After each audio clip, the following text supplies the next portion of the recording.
Father, I have arrived. Just in time, Rubicon. Look at the water lilies in the pond. They were brought here from Memphis. This is a tribute from the governor of Memphis province. The lilies were plucked 20 days ago from the banks of the Memphis River, delicately immersed in jars filled with fresh water, transported on a ship across the Philistine Sea, and swiftly brought to Javriel. Today marks the onset of the flowering season. It would be a waste to enjoy these flowers alone, so I invited you to accompany me. I've also extended invitations to others. General Sarvis resides nearby in his mansion. He should be joining us shortly. Are you acquainted with him? Yes, I know him. Sarvis is a valiant general. Knowing him is not enough, Rubicon. As my heir, you must remain well informed about all the developments in Javriel. Sarvis was recently promoted to the rank of youngest senator. It is imperative that you maintain a close relationship with him in the times to come. Understood, Father. I shall pay him a visit later. Well, that won't be necessary. He's already arrived. Your Majesty. Rise, Sarvis. Now, we await the arrival of High Priest Mirari. Sarvis, you have accomplished remarkable military triumphs on my behalf. I had promised that on the day of your senatorial promotion, you may select any city within my empire as your fiefdom, excluding Javriel. Have you made your decision? By the grace of your Majesty. Let's skip the formalities of the Senate. Choose your city, and I shall grant it to you. Leave the pleasantries and bureaucratic matters to others. I desire a land as warm and inviting as your Majesty's garden. While numerous warm lands lie within my dominion, only one city possesses a garden-like charm. Your discernment is commendable, for you have chosen a place even I find difficult to part with. Very well. Bellefontaine shall be yours. Tend to her with care, for she is a unique and precious flower, even amidst my vast garden. Ah, here comes the High Priest as well. Greatness be upon you, my lord. May your reign endure as long as the Tiberias River flows through the Eternal City. Indeed, at my age, divine favor is required to sustain my rule over this nation for much longer. Worry not, Father. Your radiance shines as brightly as the sun that illuminates the entirety of Japheth.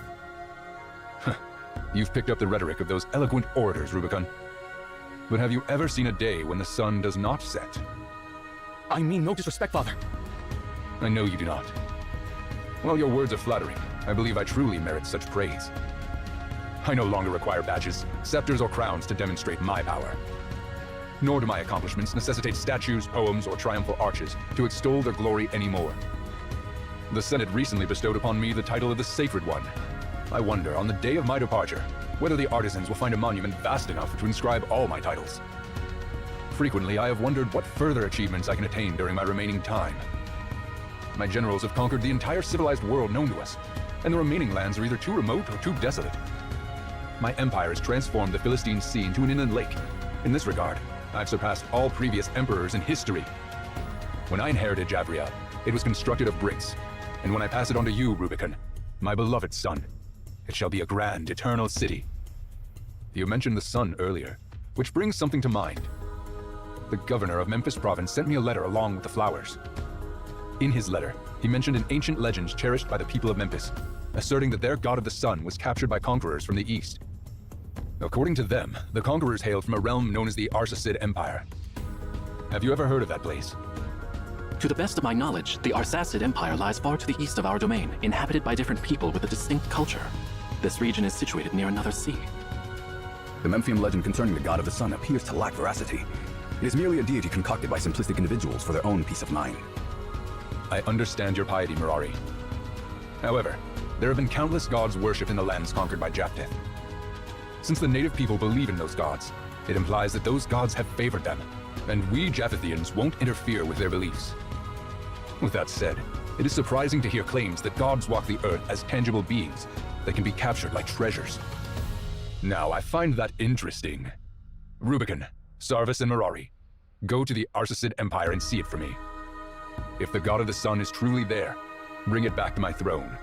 Only Javriel deserves an everlasting sun. Father, what should we do to the kings and land of the Arsacid Empire? I desire the sun only. If they decline my request, destroy them all. And if they willingly relinquish it, you may decide their fate. Well, I have spent too much time discussing a tiny piece of land. Let us enjoy these splendid water lilies before the sun sets.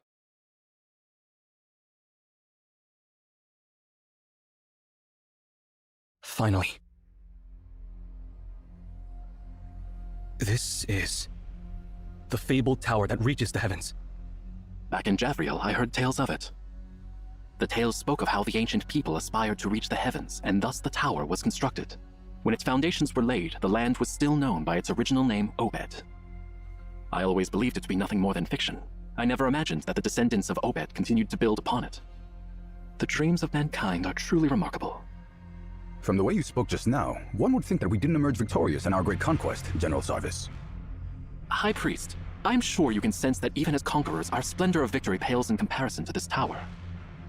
We are facing something that cannot be conquered by force and will never bow to humans. You speak the truth.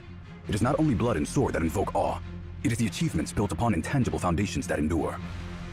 Today, for the first time, the Japhethians bear witness to this marvel, and poets will compose new songs to commemorate this event. This is our shared feat.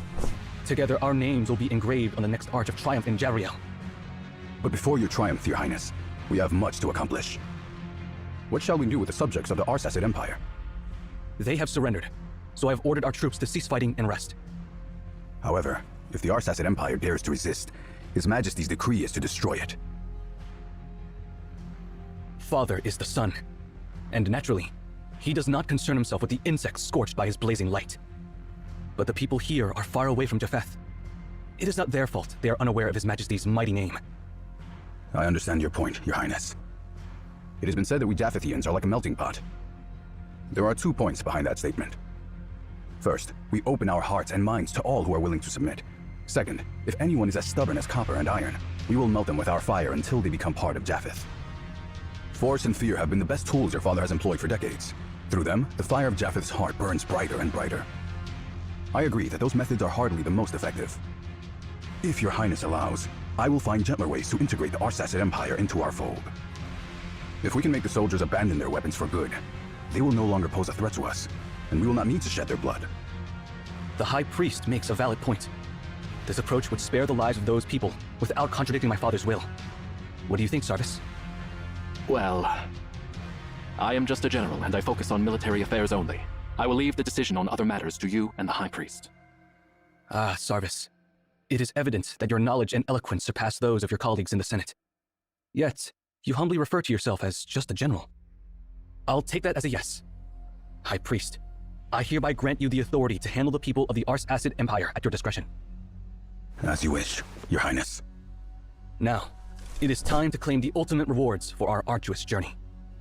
According to the historical accounts of the Arsacid Empire, it was the Emperor Darius who brought the God of the Sun from Memphis to Obed 5 centuries ago. Darius once established the greatest empire in Obed. He made Memphis his province long before Japheth came into power. If this realm were still under his rule, I might have respectfully approached their gates and dispatched a messenger to request an audience. A man who desires to possess the sun must be as ambitious as my father.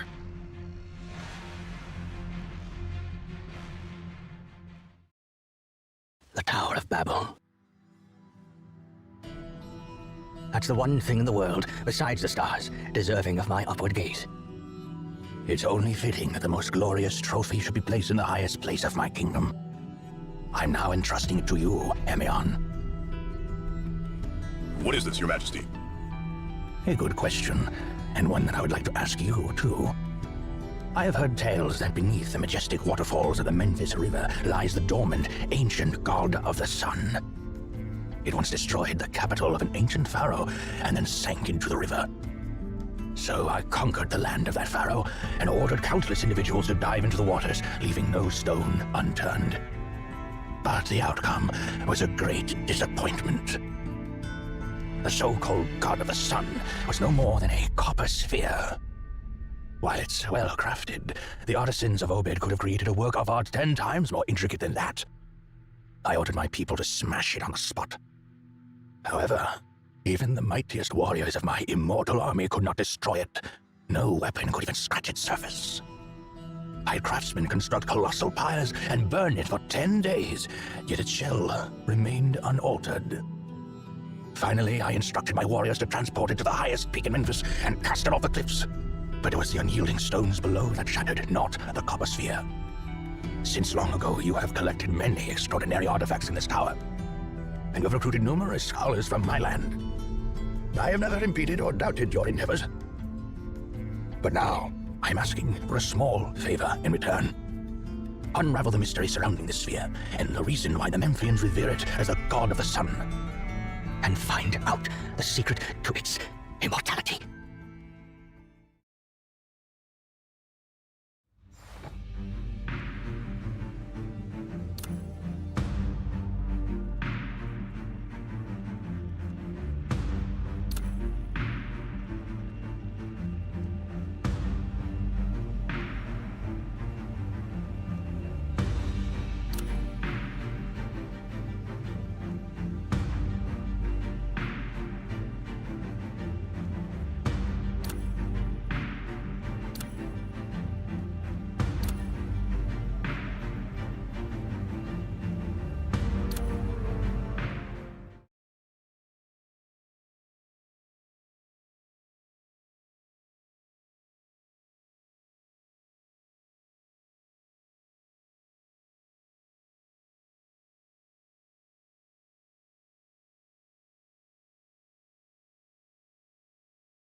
The letters used in the Arsacid Empire.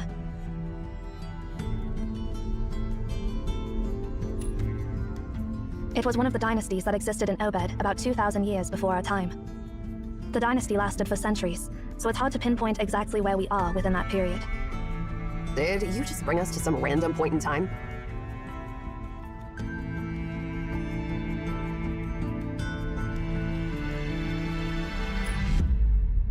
You're quite unreliable, aren't you?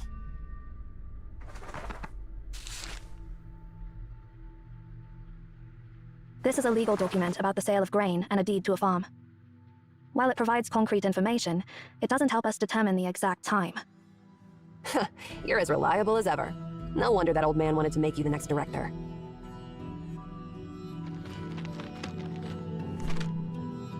Why did you throw them at me? You can read them too, can't you?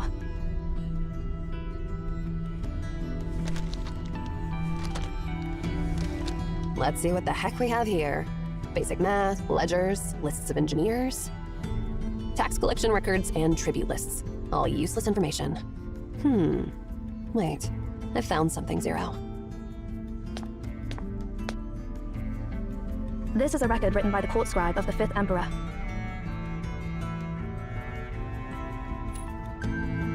He was an unremarkable emperor in the history of Obed, and not well known. Throughout its long history, Obed has been the center of powerful empires at times, and has fallen under the control of other empires at other times. The 5th Emperor's reign belonged to the latter category. During that time, the Japheth Empire in the west, ruled by Emperor Thurinus, was at its peak. Thurinus' armies extended to the farthest reaches of the known world in all directions. In the east, they reached the Arsacid Empire. During his reign, Thurinus sent an expedition army led by his son Rubicon, the High Priest Marari, and General Sarvis to Obed. However, the expedition didn't result in Obed becoming a new province of Japheth, as was the case with other areas during that era. The reason for the truce remains a mystery, as no records or treaties were passed down through history. However, the Tower of Babel remained under its existing ownership during that war. Amaon, throughout different generations, protected it during all the crises and incidents, ensuring the library's safety and preservation. That's a nice way of saying sitting on the fence. The knowledge stored in the tower is incredibly valuable, so no one would want to destroy it, right? Besides, those old chumps did have their talents, as long as they were willing to cooperate. No emperor in his right mind would give them a hard time.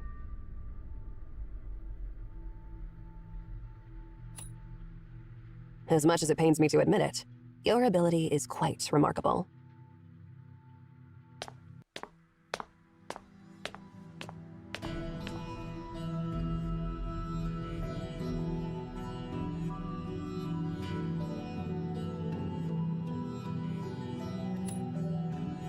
If I remember correctly, This is the second time you've asked me a question like this.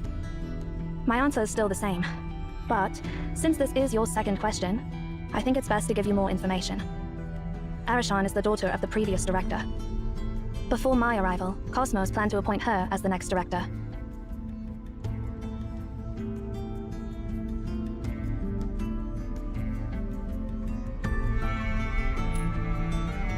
Yes. Similarly, before your arrival, I was supposed to become the next director.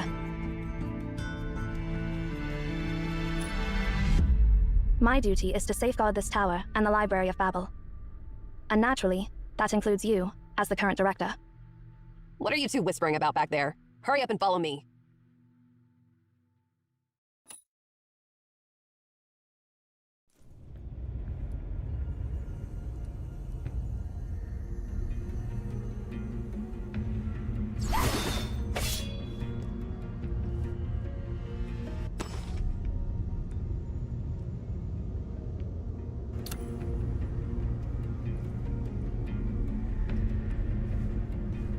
What a rudimentary ancient device.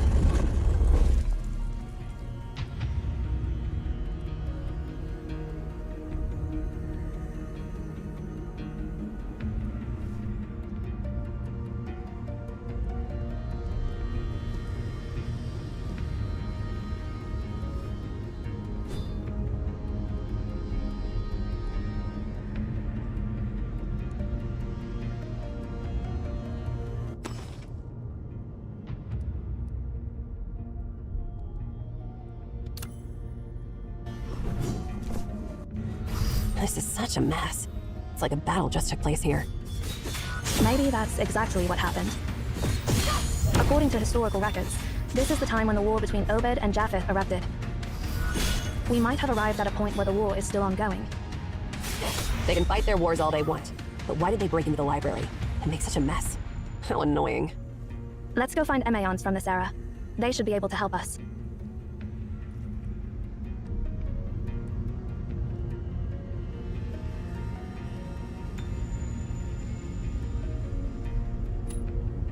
It used to be a throne indeed. The history of the Library of Babel and Emaon is far older than the fleeting thrones of this land. Thrones may rise and fall, yet the tower stands firm. True Emaons must adapt to the shifting of power and serve the reigning monarchs, but that does not mean we owe them our allegiance. However, during the eras when the Tower of Babel wasn't forgotten, almost every monarch took pride in conquering it. The throne within the tower was a testament to their conquest. With the library's opening, the primordial sector housing the throne became a prominent landmark. Anyway, since we don't have a specific goal, why don't we head in that direction? Perhaps we'll stumble upon unexpected treasures.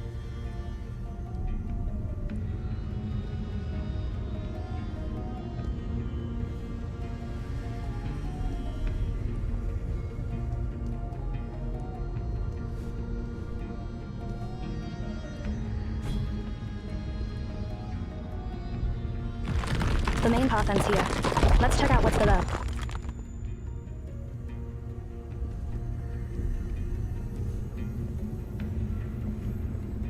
Interesting fellow.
Who's there? Wait.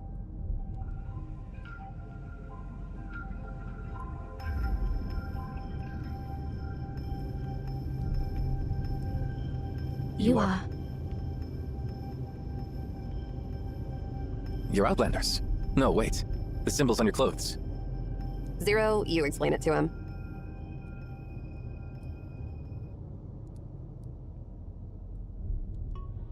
So, you're travelers from the future.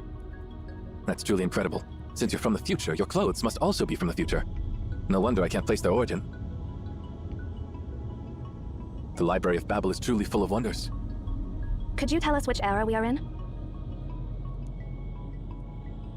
Since you're from the future, you probably already know that the current ruler of Obed, the 5th Emperor, is a disappointment. Yeah, and we know that the Arsacid Empire was at war with the Japheth Empire.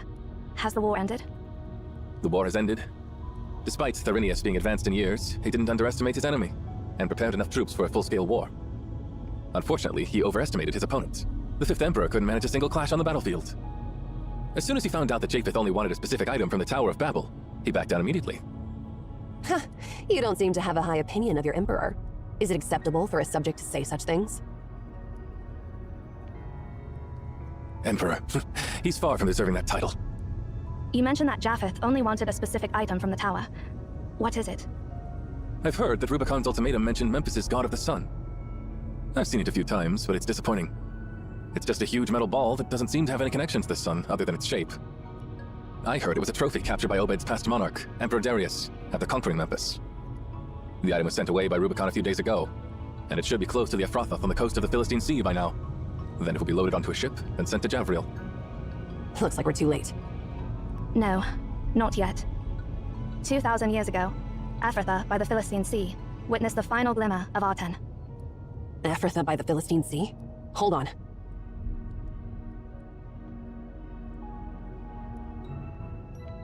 The Star of Ephrathah. History sure loves to play tricks on us.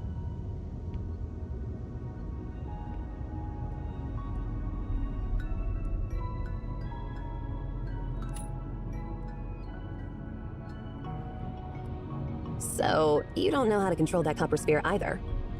No, we don't. Honestly, we wouldn't even know it's something that can be activated if you hadn't mentioned it. But since those Japhethians are so desperate to get their hands on it, they might have some knowledge about it. Interestingly, Prince Rubicon and his Praetorians are currently stuck in the library. What did you just say? Rubicon didn't leave after obtaining that god of the sun. He learned about us in the Library of Babel from the 5th Emperor. Rubicon considered the library a treasure far more valuable than that copper sphere, so he took his soldiers inside the Tower of Babel. It happened to coincide with the opening of the library, so I'm not sure if we should call it lucky or unlucky. So, you mean we can find him inside the Library of Babel? Exactly. Unfortunately, I won't be able to accompany you for the rest of your journey. I need to find my companions as soon as possible. That's all right. Thank you for all the information. May the library be with you. Emeon from the future.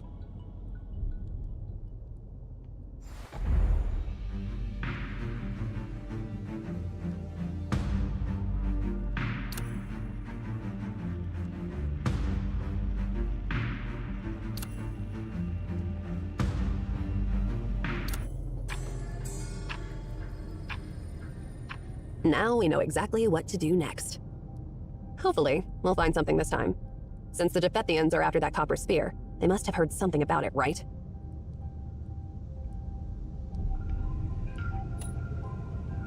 Oh, it was an anomaly that appeared in Ephrathah, near the western shore of the Philistine Sea, around 2000 BC. According to historical records, a solitary star of unparalleled splendor emerged in the night sky above Ephrathah. Unlike other stars, it remained fixed over Ephrathah.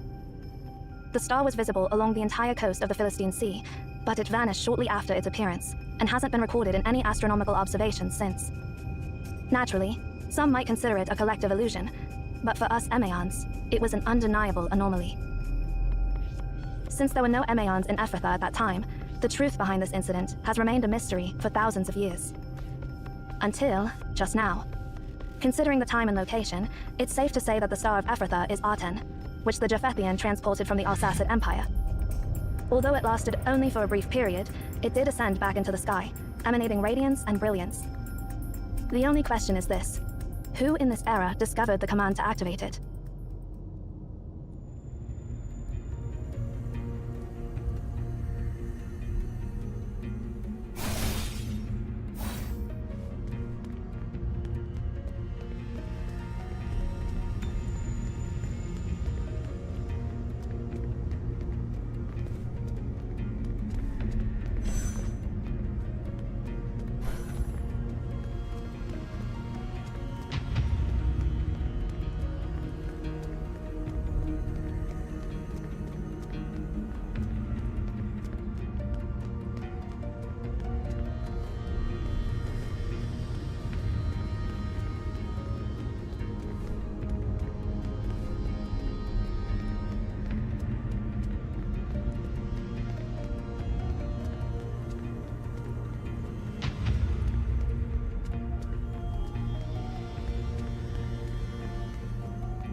These are traces left by the marching soldiers.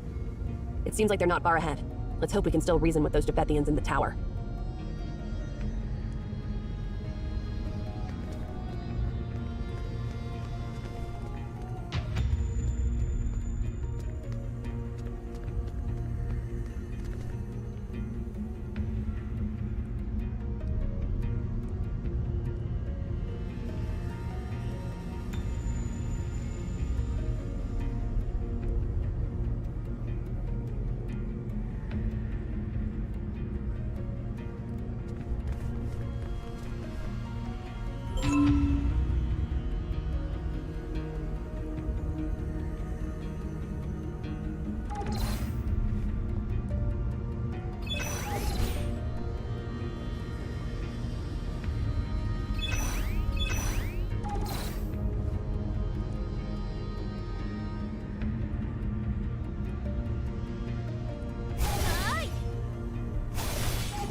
Wuthering wings.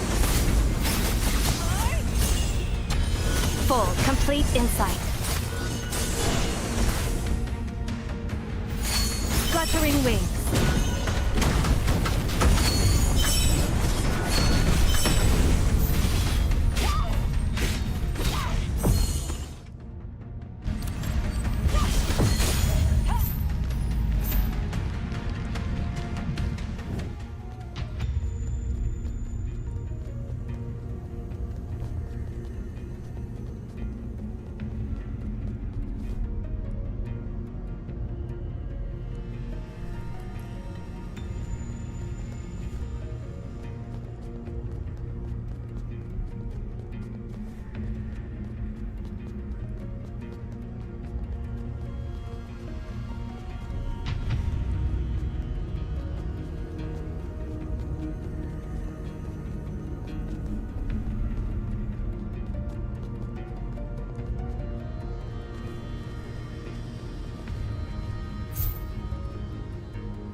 Seems like those unwanted Debethians are having some trouble too.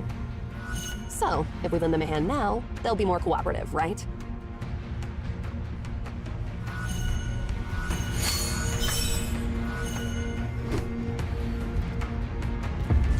Looks like you've run into a Red hot! Onto. End it all.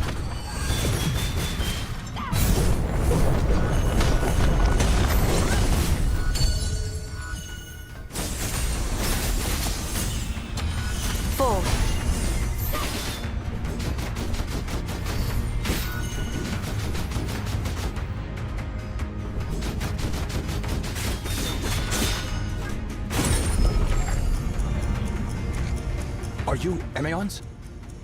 Our general is looking for you. Why bother being polite with these wicked sorcerers? We wouldn't be trapped in this never-ending labyrinth if it weren't for them. General ordered us to treat Emaons with proper etiquette. Well, let's skip the pleasantries. To be honest, we're looking for your commander, too. And you should already know that none of you will make it in this maze without us. Are you threatening us? Silence! I apologize. Our general is nearby, but this place is dangerous. Please allow us to clear a path ahead for you.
Despite all their fancy talks, they need our help in the end.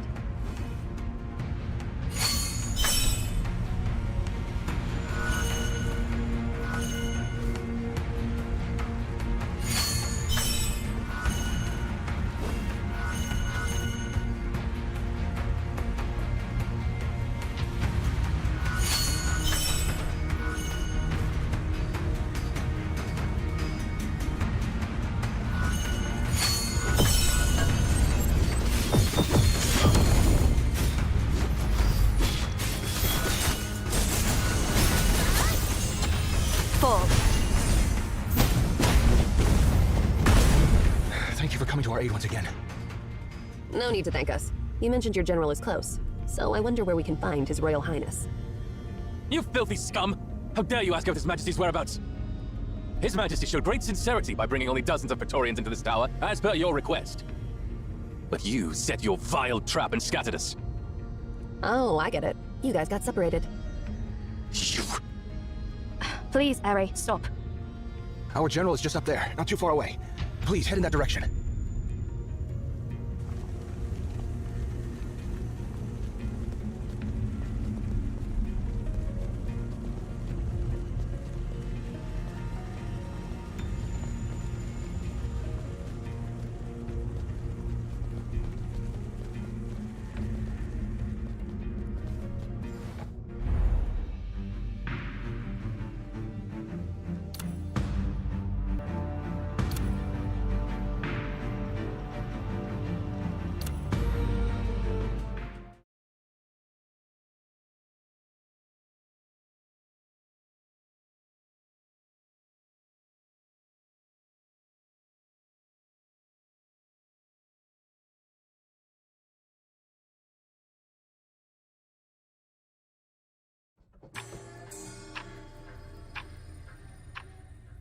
Oh?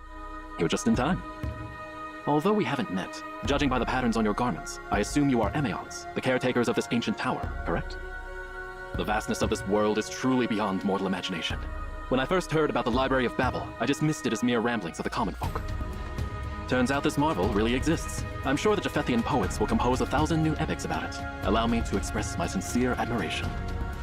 However, as you can see, we are lost inside this tower. Could you show us the way out?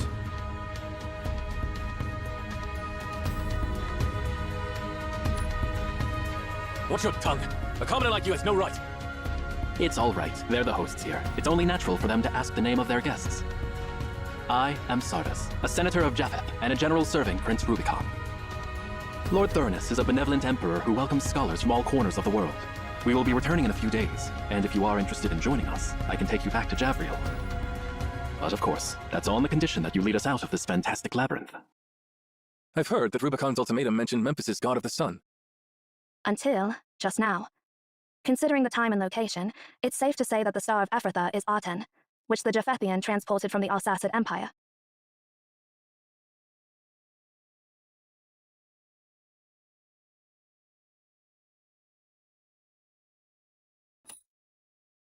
Atem, you mean the ancient god of the sun in Memphis?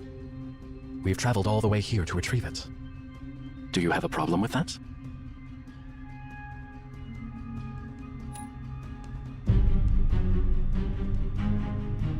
During our journey, my men gathered many records about Aten, and I've heard about your research on the god of the sun. But there's nothing I can do, as His Majesty has decreed that if there is a sun on Earth, it shall only rise above the eternal city and shine down upon his throne. As for the Emperor of Arsacid, well, I don't think his lousy chair deserves such high honor. Obed witnessed the rise of its first sun-wielding monarch, Darius. It's such a shame that his successor would fall so far. Since you've come here for Aten, you must know how to harness it, right? What do you mean by harnessing it? Are you suggesting it's a living being that can be controlled? Yeah, with the right commands, you can order it to do anything you want. Wait, you didn't know that? Commands? So that metal ball understands commands.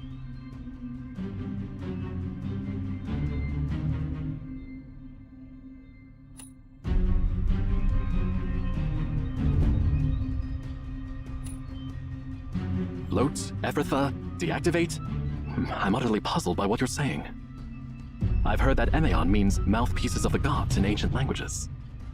It is said that your task is to listen to prayers and provide answers, not ask questions. If you have forgotten your duties after all these years, I don't mind reminding you. Or are you trying to buy time? Are you using this labyrinth to separate us from Prince Rubicon and now asking questions to stall for time?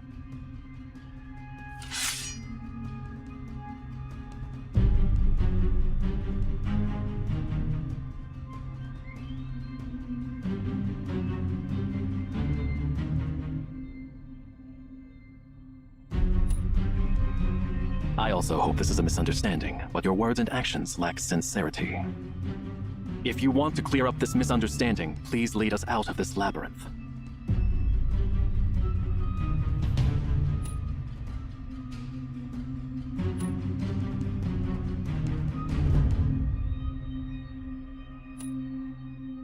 What a shame. It seems you're intentionally delaying my return to His Highness. We have traveled all the way here, but failed to find worthy opponents. And my soldiers are eager for a proper fight. Now I'm afraid I'll have to ask you to fulfill their wish. Show us your legendary skills, Emeons. Take them down!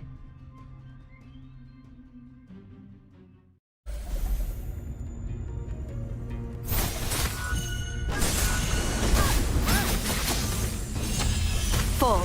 Looks like you've had some professional combat training. Praiseworthy, but your coordination was a total disaster.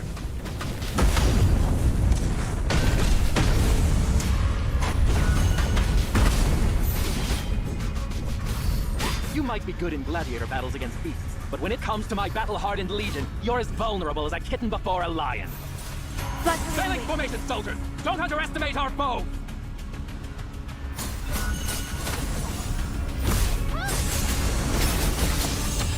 Fall. General, monsters are swimming in. Hold the line! Maintain formation! Wipe out all those monsters and capture those Emeons alive! What are you waiting for, Master Director?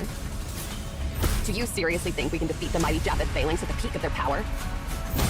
Just activate your amazing time machine and make a quick escape. Red Hot Fort!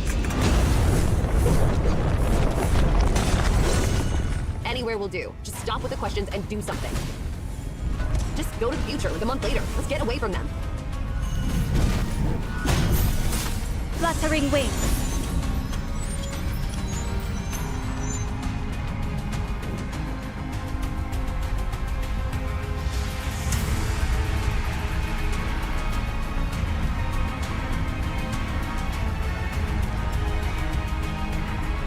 Is your time travel ability malfunctioning or what? Are you sure you sent us a month ahead?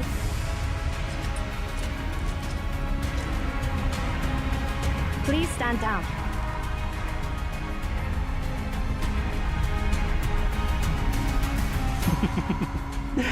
Dear Ameon, I bear no ill intentions. Have you forgotten our agreement?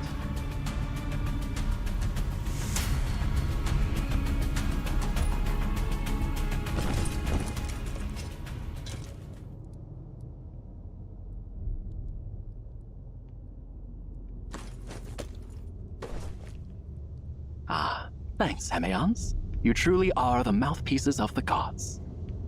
Following the divine words you delivered, we managed to appease the wrath of the god of the sun. It is you who have saved the world from destruction and allowed us to witness the true sun once more.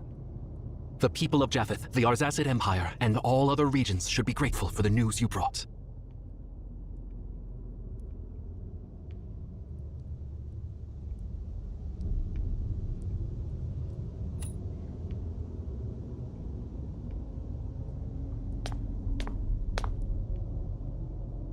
What are you even talking about?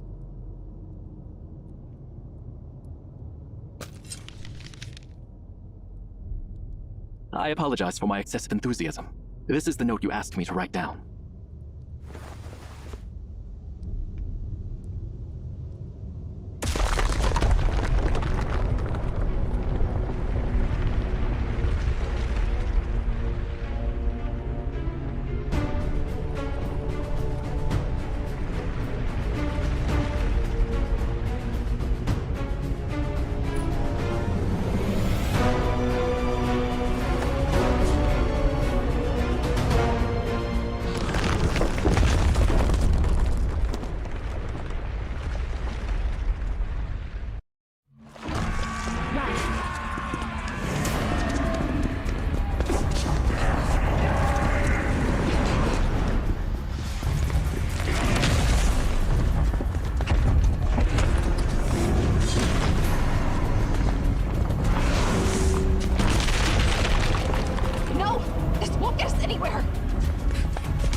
I'm grateful, Your Highness. If it weren't for your intervention, I might have been lost in that labyrinth forever.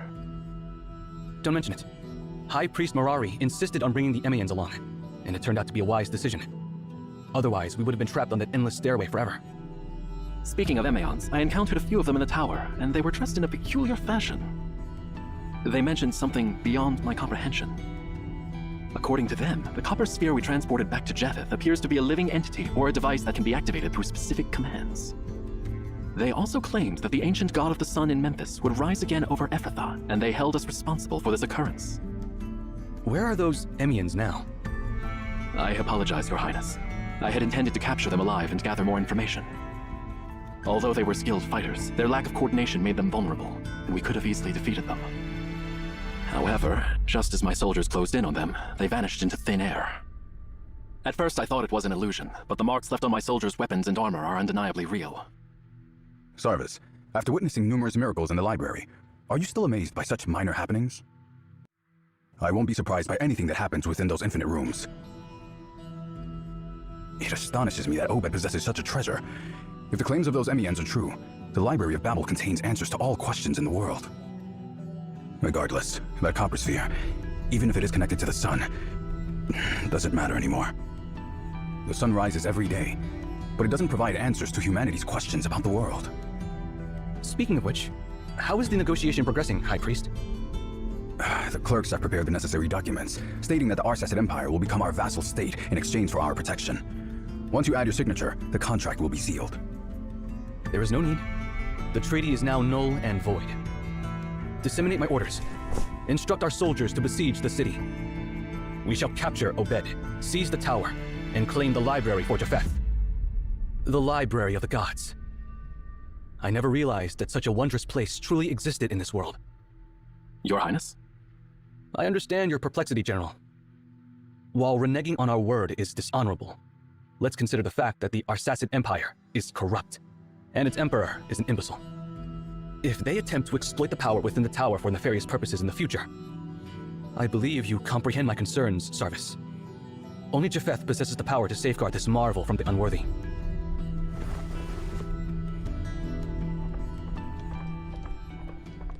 A swift horse is approaching, Your Highness. The rider appears to be a messenger. Bring him to me. Greetings, Your Highness. Rise. From where do you hail? And what tidings do you bring? Your Highness, you commanded my unit to escort the God of the Sun back to Javriel. Several days ago, we arrived at Ephrathah on the eastern shore of the Philistine Sea, which is under Herod's dominion. I know. Herod is one of my father's numerous vassals. Did he show any disrespect toward you? No, quite the contrary. He treated us with great respect and insisted warmly that we stay at his royal court for the night. Then, at midnight, while we were sleeping, we were awakened by a radiant glow outside the palace. We went to investigate, and, to our astonishment, the sun had risen beneath the stars. Did the wine addle your senses? What nonsense are you talking about? What I speak is the truth, Your Highness. We witnessed it with our own eyes. Go on. Tell me what happened. Well, my servants, the soldiers slumber now. Now it's time for you to fulfill your promise to me. And should you dare to deceive me, your suffering will be 1,000-fold worse than your darkest nightmare.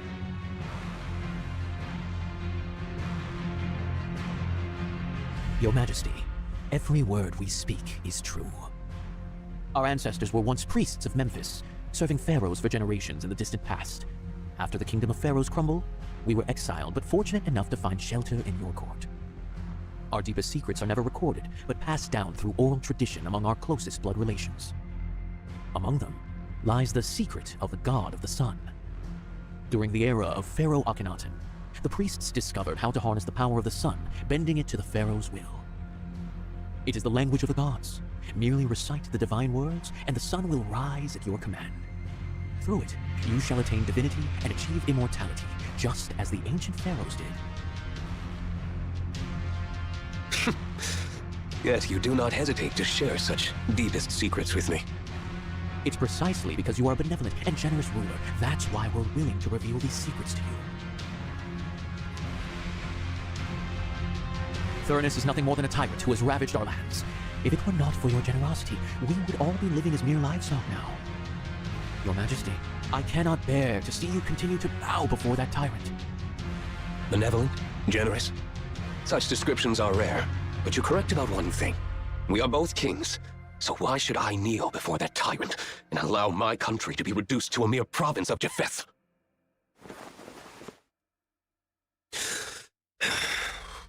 Very well. Let me see for myself if your claims hold true.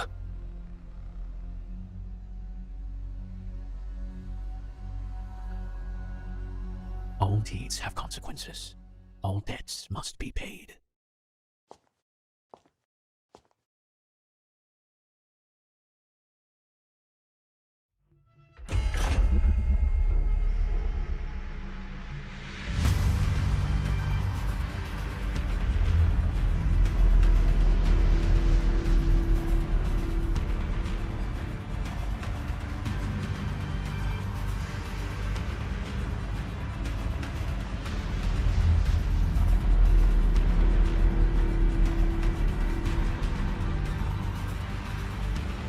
Arise, sun. From this moment onward, even the stars shall pale in comparison to the sun I have awakened!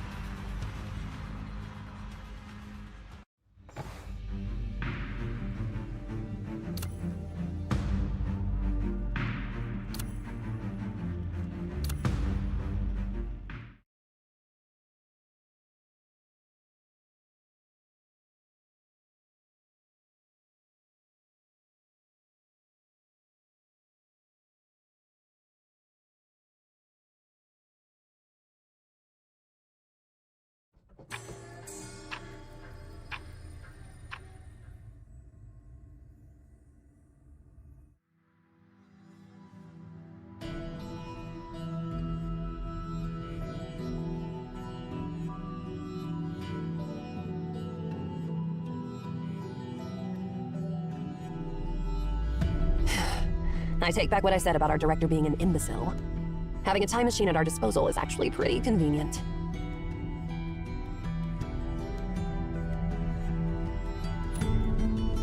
Well, it depends on how you interpret what I'm saying. What, finally done dealing with me? The former #1 director candidate?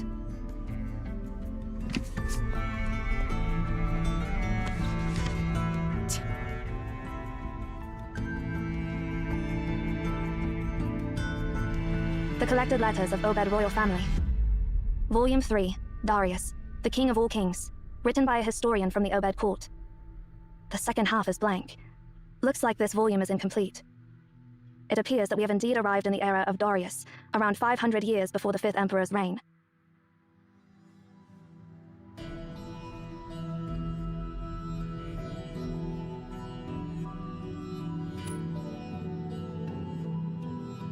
That Emaon we encountered mentioned that Darius was the one who first brought Arten from Memphis to Obed. Sarvis also mentioned that Darius was the first ruler of Obed to harness the power of the sun. I see. The fact that the Japheth soldiers didn't know the command to activate a 10 suggests that it had already been lost by their time. Compared to the era of Japheth, the era of Darius was closer to the era of a 10, which means Darius is more likely to know the command to activate a 10. Besides, there's something else that concerns me. The giant we just encountered. Actually, we might have encountered it once before. Back in our time, when you entered the Tower of Babel and activated the dormant beacon, we came across something very similar, Sia.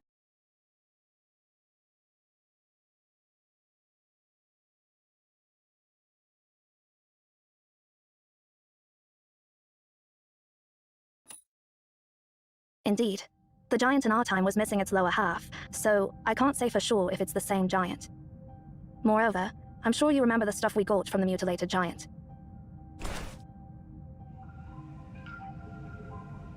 According to Master Ninsar, it belonged to Darius. So, it must have come from this era.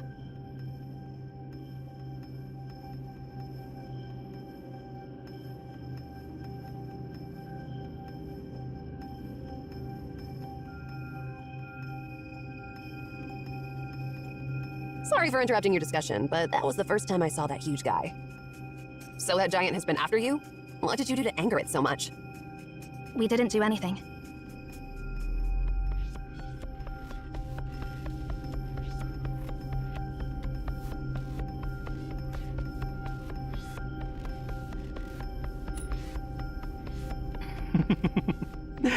Dear Emaon, I bear no ill intentions. Have you forgotten our agreement? We don't have enough information to understand the reason behind it yet. One moment he wanted to kill us, and the next moment he was happy to see us. Just to confirm, when we met Sarvis for the second time, it was a month after our first encounter, right?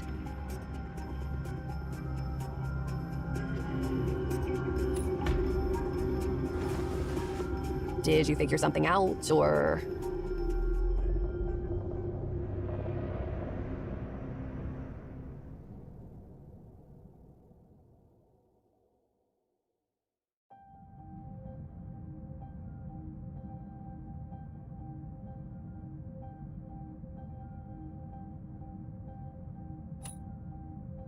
I'm afraid so.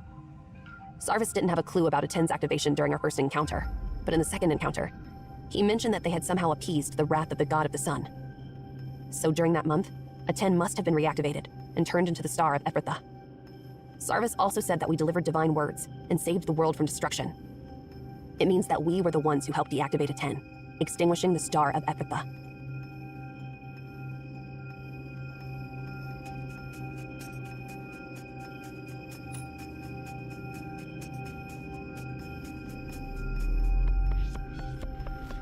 Remember what Inky said?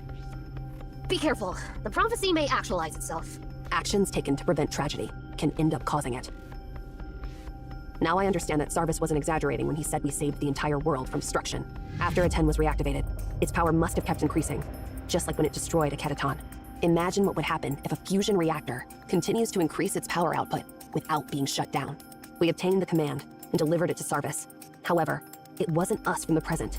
Rather, it was us from some point in the future. Because of our time travels, the prophecy actualized itself.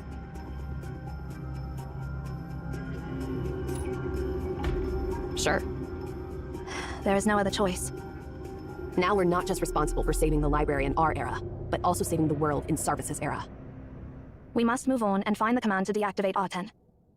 And deliver it to Sarvis. If we fail, both eras will veer off their intended paths and collapse completely. I'm not going to answer that. There are a bunch of geezers in Emeon who specialize in time paradoxes. I've never paid attention to their lectures. All I know is that it would be very, very, very bad.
Who are those people? Judging by their attire, they must be the Immortal Army, Darius's Praetorians. Of course I know that, but why are there so many Immortal Army soldiers wandering inside the library in this era?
It's those pesky creatures again. Hey, use your time-stopping ability on them. Fluttering wing. Full.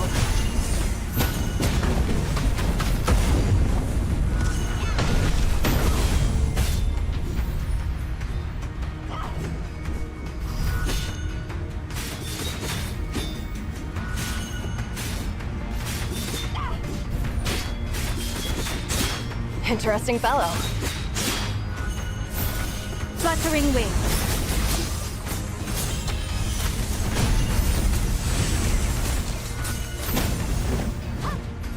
Emergency evasive action!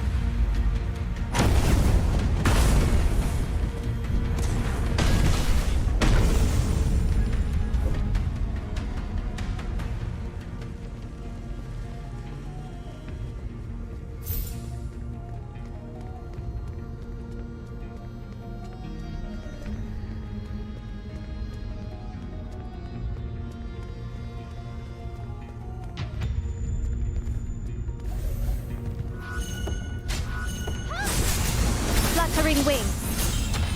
Full.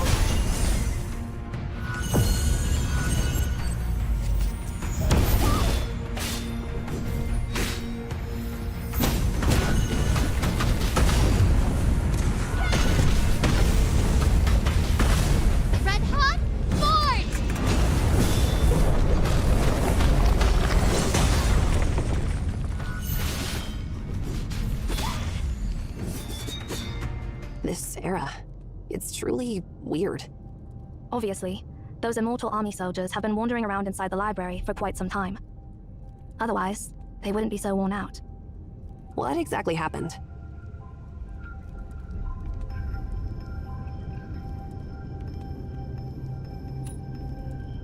The records about Emeon are not detailed, as their leader Pythagoras mysteriously vanished without a trace one day. Emeon's historical records are all but blank during this era. There are simply too many coincidences happening in this era. We need to be extra cautious.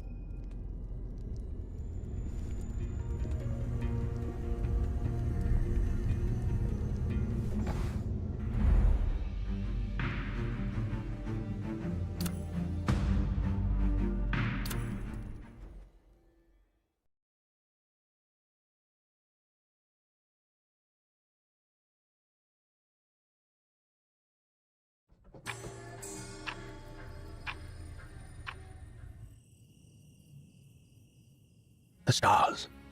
They appear so distant, yet shine so brightly. Your Majesty, Farhad requests an audience. It is you, my most courageous servant. How does the wine taste at the celebration? The wine was exquisite, benefiting the conquerors of Memphis. We all wonder why you didn't join us in the Great Feast of Honor. Why do you remain secluded in this corner, far from the bonfire, without even a single guard? Have we done anything to displease you? Not at all, Fahad. I'm pleased with your valor. After this battle, I've annexed the southern reaches of the world into my domain. I'm staying away from the crowds to gaze at the stars. The campfire's brightness would obscure their light. Have you ever considered where our conquest will end, Fahad? No, Your Majesty. I shall fight wherever you deem necessary. Until the farthest reaches of your dominion touch the sea, or until I fall on the battlefield. Your loyalty is commendable. But what I'm seeing now is even more distant than the sea. There was an Emean scholar named Pythagoras who told me that according to his research, the land beneath our feet is a sphere. A sphere? How is that even possible? You're not a scholar, so it is understandable that you can't imagine it. However, I can easily imagine that there may exist countless such spheres suspended high above the heavens. We call those spheres stars. The notion that these stars are fragments of Earth adrift in the firmament. So many uncharted territories awaiting conquest. Do you understand my feelings, Fahad? In comparison, Memphis, no, even the entirety of Obed, pales in significance. I wonder how I can travel to those stars to conquer those lands no one has ever seen. How pathetic is a man so bound by his desires. From now on, I shall find no peace in my nights. Fret not, Your Majesty. We, the Immortal Army, will always be your keenest blades. Even if you were to command us to conquer the moon, we would comply without hesitation. You truly are my favorite servant, Fahad. Arise, for I shall share my glory and dreams with you. One day we'll leave our footprints across the entire expanse of the sky.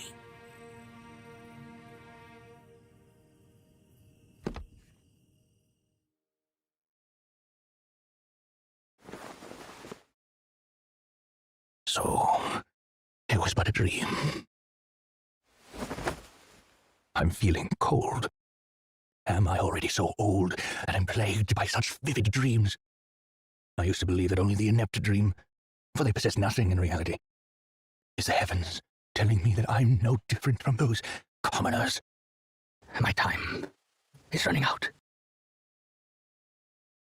Emeons, I'm summoning you to demand an answer I have long awaited. A decade has passed since my triumph in Memphis. I have given you so much time to unravel the mysteries of the God of the Sun. My subjects comply with my commands, never disturbing your research or prying into your tower. Only during the 6th and final month of each year do my emissaries visit you to ask about the progress of your research. You should know that it is a supreme honor, and that I have shown you extraordinary generosity, which no other Obed emperors have ever bestowed upon you. However, my messengers disappointed me every time, as your response of nothing has remained unchanged. Now, I've decided to ask you this question myself. This is your 10th year. Have you learned more about the nature of that copper sphere? What grants it immortality? Your Majesty, our answer remains the same. You may perceive 10 years as a considerable length of time. For a human life, it is indeed substantial. However, for those devoted to the pursuit of knowledge, it is merely a fleeting moment akin to the evaporation of morning dew. Undoubtedly, that sphere represents a creation that transcends the limits of human understanding. Even if it is not a deity in its own right, its creator must possess divine qualities. We need more time to figure out its true essence. Time. Time. What extravagant request. I, too, would grant you more time if I were able. Unfortunately, the time given to me is dwindling. The sand in the hourglass is running out. I am growing old, and my time is slipping away, while the boundless, unconquered worlds still await me. I am asking you once again, Emeon, do you indeed have nothing to give me in return?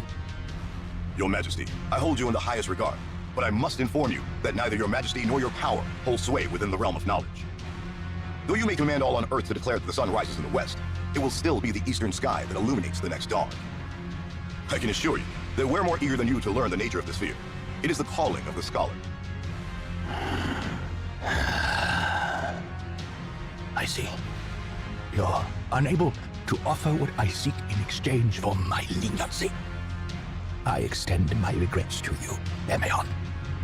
Since the beginning of history, this will be the first time the Emperor of Obed resorts to violence against Emeon. If I had a choice, I wouldn't wish to make this decision. You may rule over this land, Your Majesty. And while you may intimidate those who seek knowledge, the laws governing knowledge itself do not yield to mere might. Immortal army, at my command, open this tower and seize their library! If this library is as miraculous as the legends proclaim, containing the sum of all worldly knowledge, it must surely hold the secret to immortality and the immortal power of that copper sphere. Since the mouthpieces of the gods remain silent to my request, I'll uncover the answer myself. We can't prevent you if you're determined to do so, Your Majesty. Permit me, however, to offer a final piece of advice. The gods remain silent due to the folly of humankind. That was the last question I will ever pose to you. From now on, you are no longer permitted to address me. Immortal army, storm their tower and breach their gates. Emeon, I have heard tales that the paths within the Library of Babel are more numerous than the stars in the sky, and the smallest misstep can lead to eternal wandering. I've also heard you've devoted countless time and lives to explore that library, and that you've even familiarized yourself with a number of safe paths. I command you to lead the way for my warriors, and you have no right to refuse.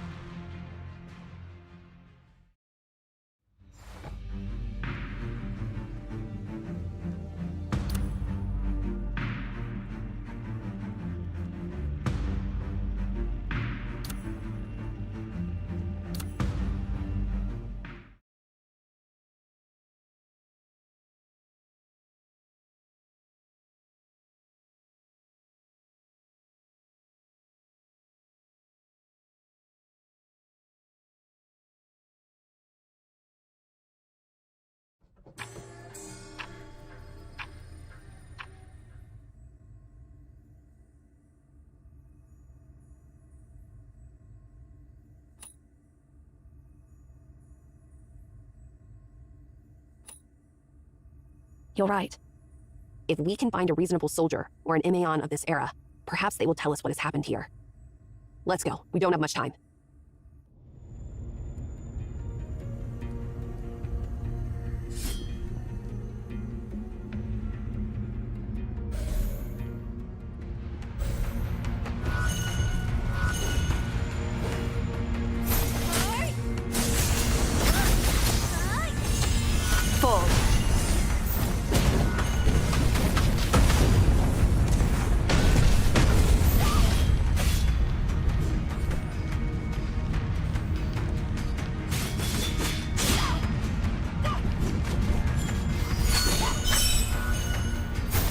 Fluttering wings.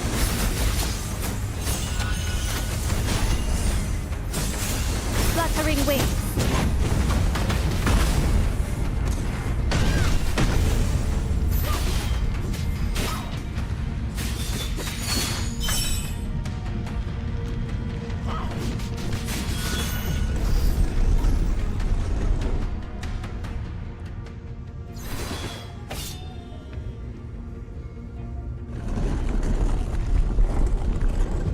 Wait, isn't that the shoddy artifact that wouldn't even start? So is it working now?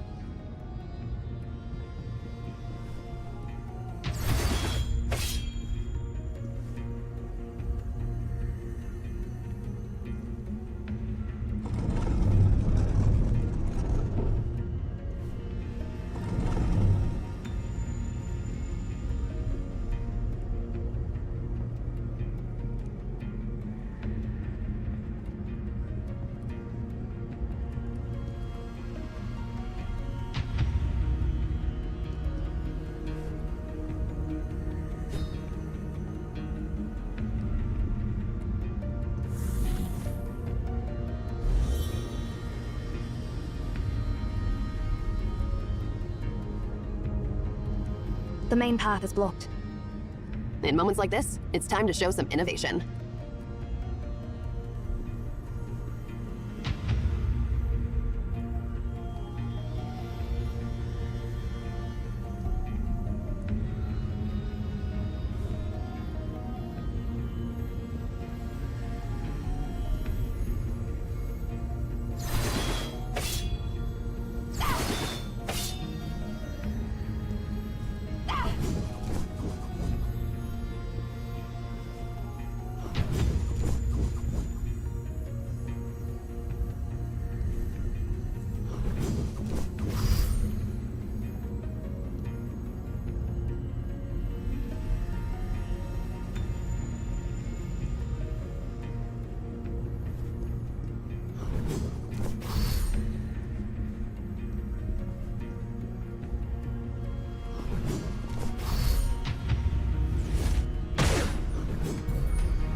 Interesting fellow.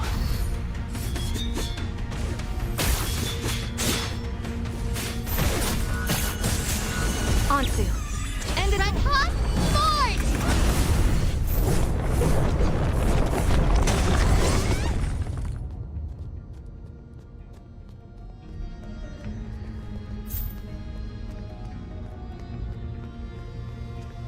There are still people over there. I don't expect to find any living people we can reason with, but let's go check it out anyway.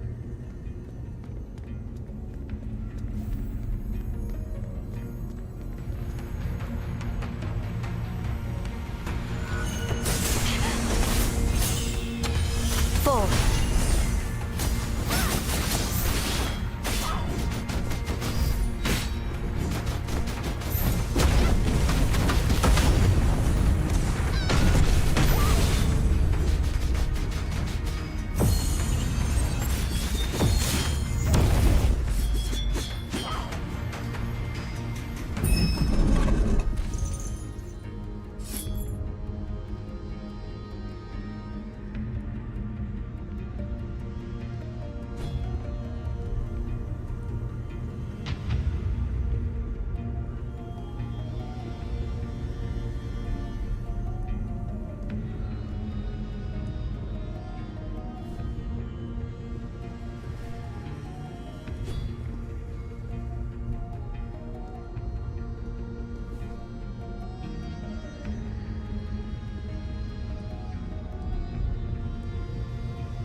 Wuthering wings.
Interesting fellow.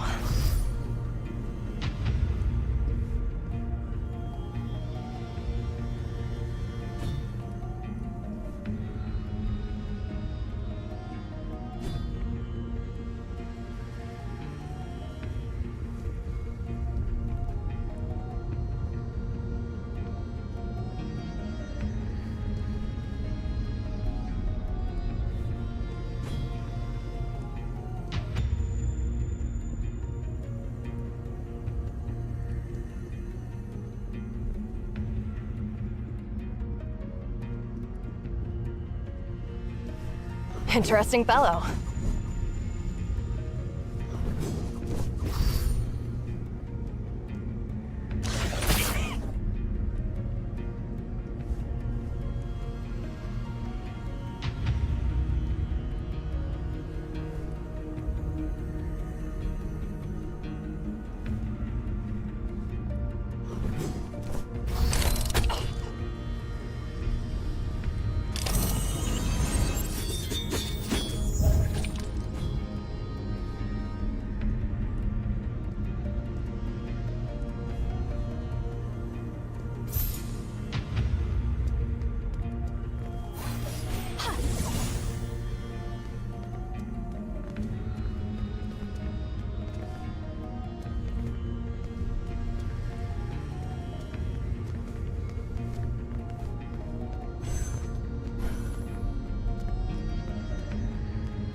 Compared to the humiliation from that time.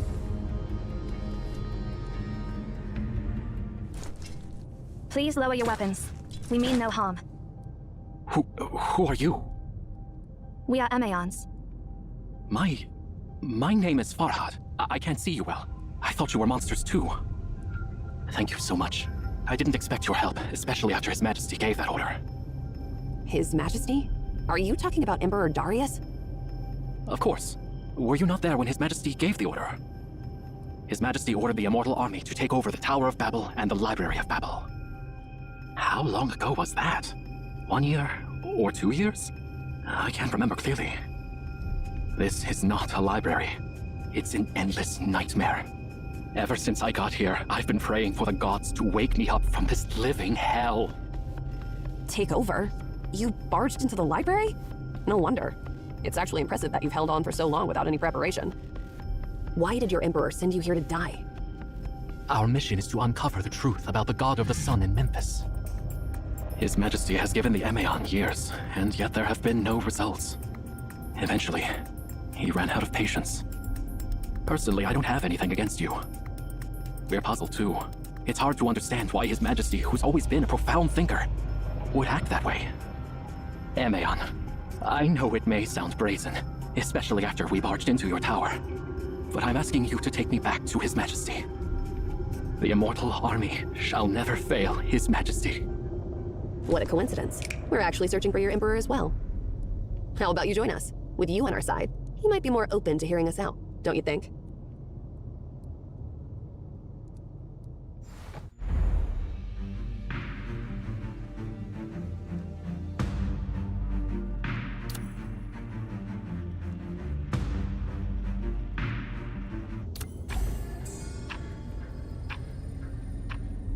So, what does your Emperor want to uncover about the God of the Sun?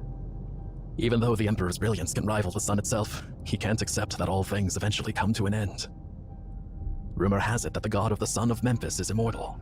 Therefore, His Majesty wishes to unravel the secret to immortality, hoping to find methods that will grant him immortality. In this vast library, there must be a scroll or something that holds the key to harnessing the power of the God of the Sun. His Majesty's goal is to conquer distant stars, and we, the immortal army, must find that divine scroll.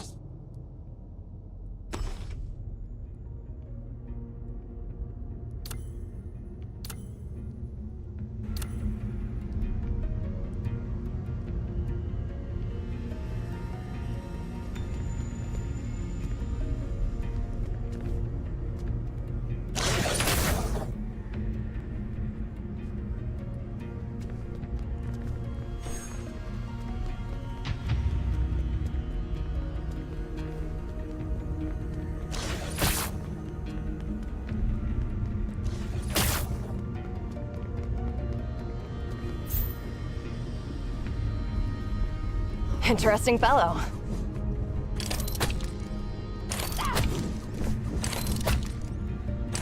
Interesting fellow.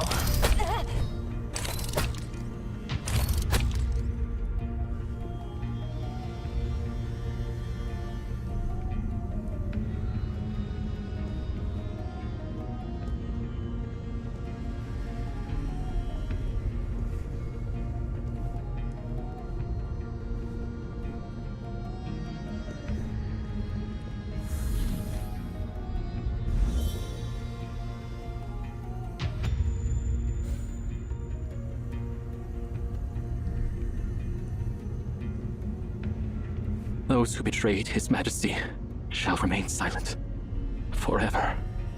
Hey, are you alright? No. His mental state has irreversibly deteriorated.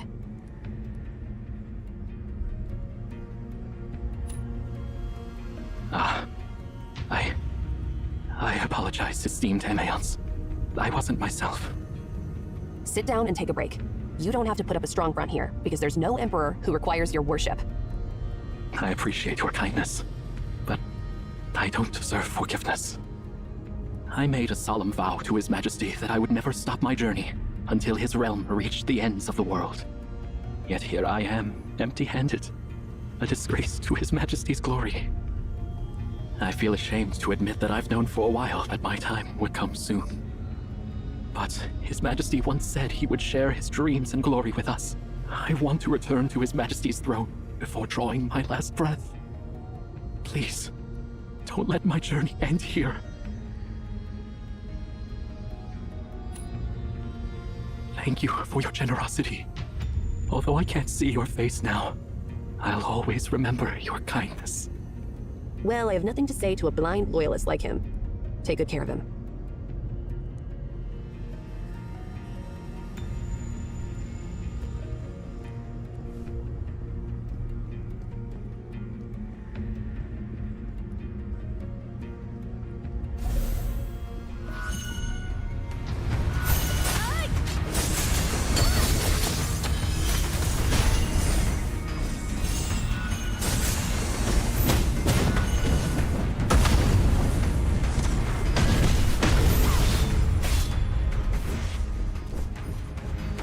Place feels familiar. The device in the center should be able to take us down below. The correct switch is hidden under the tome that glorifies His Majesty.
If you actually exist, why did you stay silent when His Majesty asked his questions?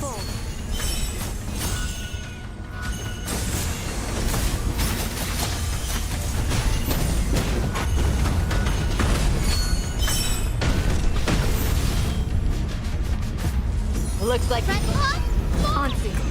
End it all.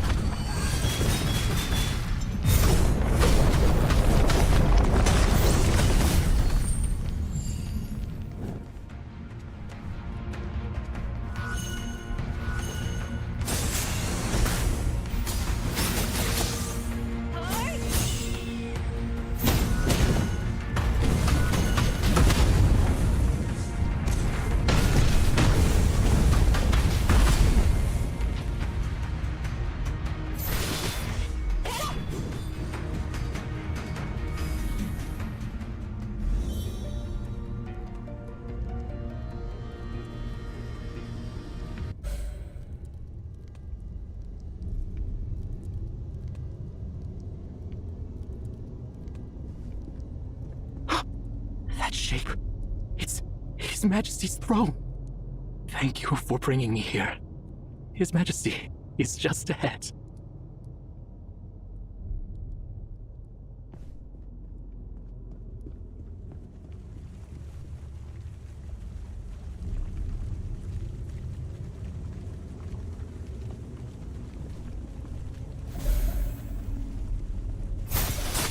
Fluttering wings.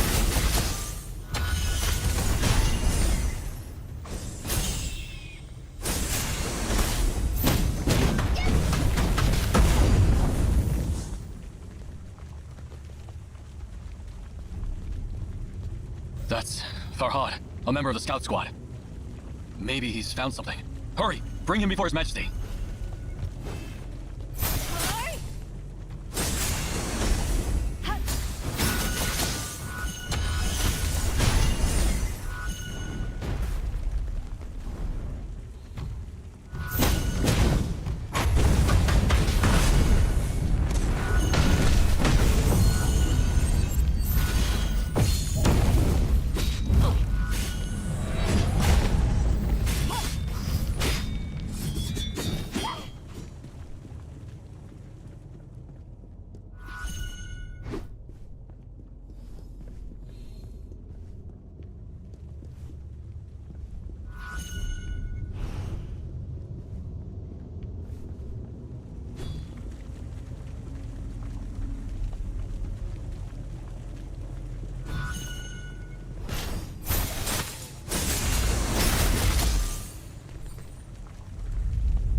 Why are you looking so exhausted, General Farhad? What happened to you? What did you do to him? Behave yourselves. If it weren't for these Emeons, I would have died long ago on the nameless land. I'll inform His Majesty of your achievements, Emeon. Soon, you'll see that Farhad always keeps his promises, and His Majesty is a generous and benevolent ruler. Let us assist you. Stand back. No need. I've witnessed the distant and boundless lands with His Majesty when you were just babies. If I need help with even a few steps, how am I supposed to follow His Majesty to the ends of the stars?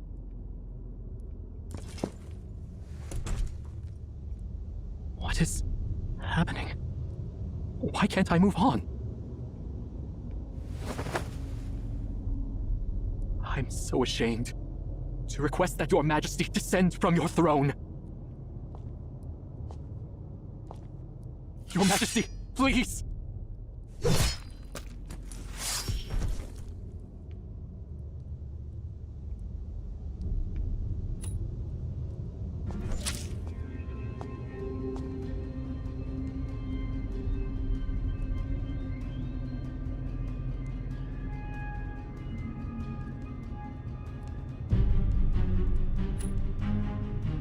You're in no position to tell me how to punish my soldiers, outsider.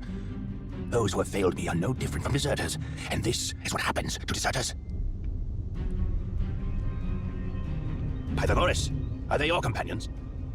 No, Your Majesty, although their clothes resemble mine, I've never seen them before. We're not Emeons from this world. We come from the future, 2,500 years from now. A funny joke. Unfortunately, it comes at an inopportune moment. Those who dare to mock me must be punished. Please, wait, Your Majesty! The wonders of the Library of Babel surpass the wildest imagination of mortals. Here, it is possible to encounter someone from a past or future era. For the sake of your lives, strangers, if you too are Emeons like me, show your proof.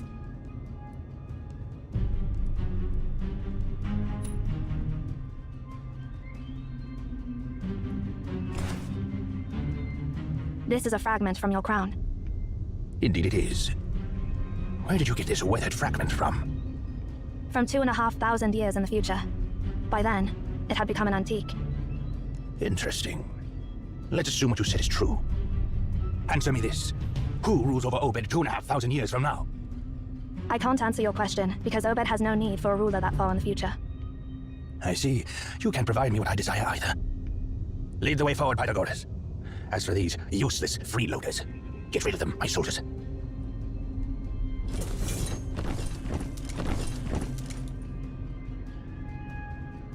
Ari.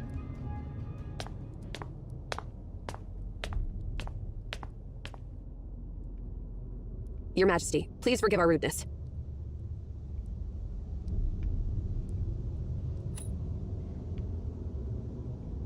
You know your manners, but your courtesy comes too late. It's true that Obed won't need a ruler in the future. Because by that time, Obed will be insignificant compared to your vast empire. We don't need anyone specifically to rule over it. The fragment you just saw is a gift you gave us yourself. You mean you've seen me 2,500 years later? Do I still rule over my vast empire? Yeah, of course. How did I survive until then in the future? Tell me, now! Gladly, but we want something in return. Even those who call themselves the mouthpieces of the gods are nothing more than mere mortals after all. Your wish is granted. All the wealth in my treasury and all the provinces in my domain are yours for the taking. We don't want wealth or fiefdoms. We just want to know what you know about the god of the sun. How interesting.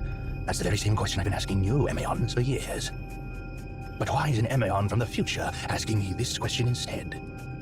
You seek the secrets of the god of the sun because you're eager to know the secret to immortality, right? We discovered its mysteries once.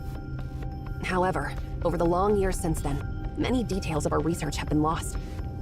That's why we're coming back from the future, to get the missing pieces. You've been to Delphi during your expedition, and I believe you've heard the stories about Oedipus that go around there. In the loop made by time, the result and the cause will become one. You'll need to tell us everything you know about the god of the sun, so that we'll be able to get you the full answer. That's the only way we can help you survive the next 2,500 years. In the distant future, you've gifted us the token so that we could return here to figure out the truth about immortality. Nothing but lies. Myths are for ignorant children. Do you think I'm as gullible as a child? I've found ludicrous loopholes in your words. Since the me in the future already knows the secret to immortality, why didn't that me ask you to tell me the secrets directly? Immortal army!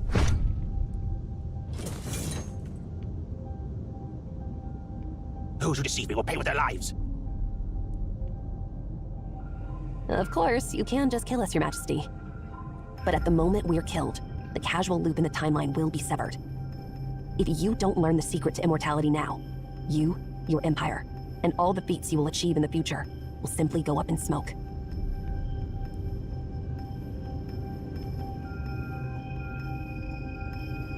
Are you threatening me, Emeon? No. As a scholar, I'm simply telling you what might happen because of your actions. Whether to trust us or kill us on the spot, the choice is up to you. I'm sure you already have an answer in your mind. Well, indeed. A nasty tone unique to Emeon. Lay down your weapons, for now. Listen well. I sent my people to collect many ancient documents and summon many scholars while I was in Memphis. But the destruction of the Ketaton was so complete that very little information survived. Despite my efforts, I only figured out one piece of information from the ancient records. The language of the gods is a palindrome. The language of the gods is a palindrome? What does that mean? Legend has it that Akhenaten deciphered the language of the gods and thus learned how to harness the sun. The language consists of a huge number of palindromic words. While they are written exactly the same forwards and backwards, they cause the god of the sun to perform very different behaviors. That's all I know. I didn't have access to the vocabulary.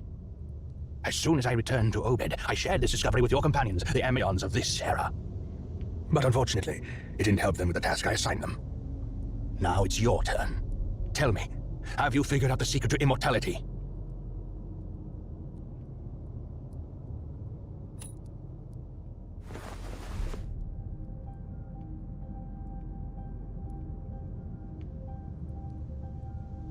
Are. Huh? What are you talking about? The secret to immortality? It does not exist! What are you waiting for, Director? We've got the information. Now it's time to make a run for it. How dare you?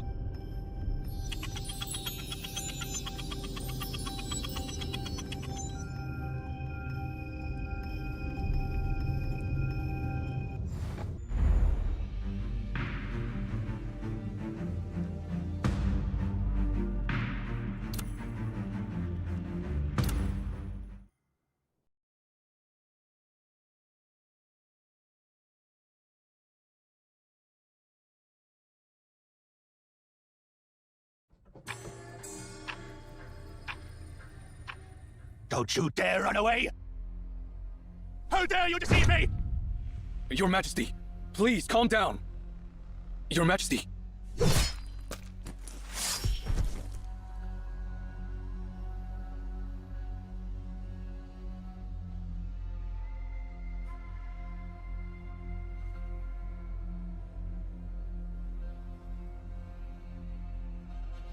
I am Darius, the great king of Obed! The king of all kings! I shall bestow grace upon the faithful and punish the disloyal! Heed my command, my immortal army! Hunt down those Arians! From this place to the end of the world! From this moment until the end of their lives, for yours!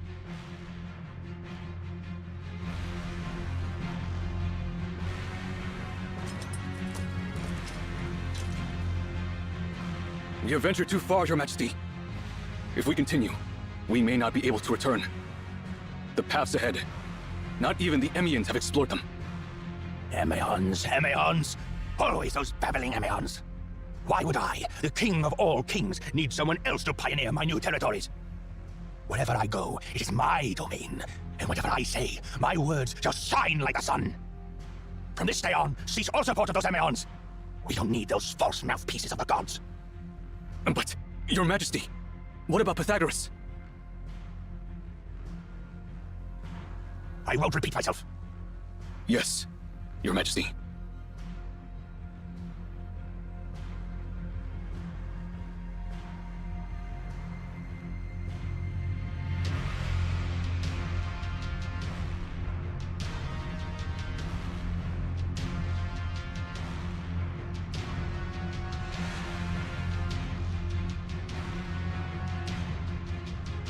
You are... Wait, please, spare us. I beg you.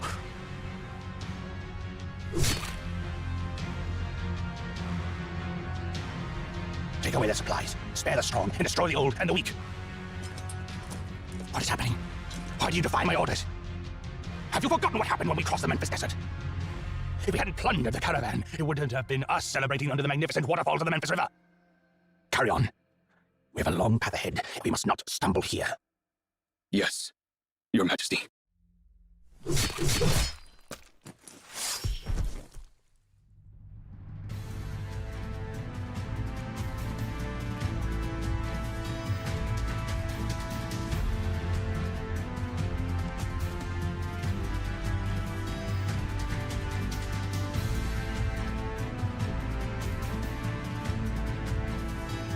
Let's station ourselves here today. Looks like we're running low on food. Soldiers, kill my horse. What's the meaning of this? Why the hesitation? Have you forgotten what happened when we attacked Delphi the first time? And that time I slaughtered my horse so that we could cross frigid Mount Medicus? This is no different. Come, I shall share the horse's flesh with all of you once more. My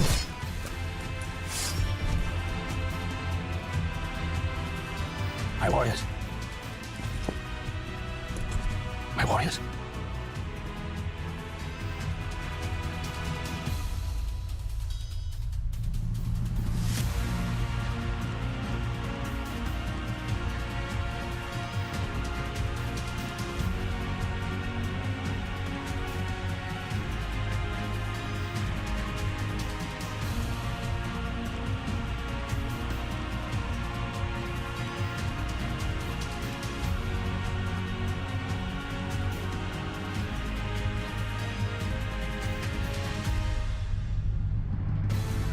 Halt here. We need a break once in a while. I grant you a brief reprieve. These books on the shelves are unlike any I've seen before.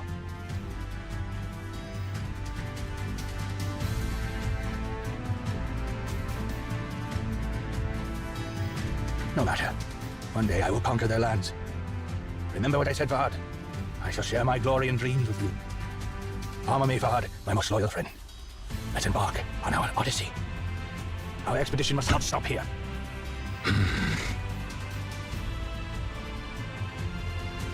Fahad, if you choose not to accompany me on this quest, it's all right. I permit you to turn back and return home. It is a king's duty to forge ahead. As my subject, your duty is to spread news of my accomplishments throughout the world. Go back, Fahad. Whether in life or in death, you shall forever be showered in my grace. Fahad.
One day we'll leave our footprints across the entire expanse of the sky.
Probability fears time.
This is Sarvis's era. Something seems to be on your mind. That I've really got something to say look on your face is pretty rare. I think I figured out why we've been entangled with Darius. Now I'm certain that the giant we encountered when we first entered the library, and the one we saw during our second meeting with Sarvis, are one and the same, Sia. It is Darius.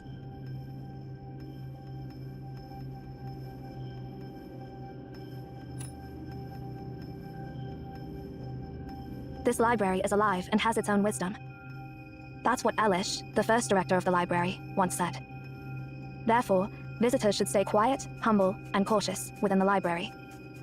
It is not recommended to speak, write, or daydream, for words and ideas carry power. The library is an anomaly, after all. It may give incredible responses to obsessive thoughts. Don't you dare run away! How dare you deceive me!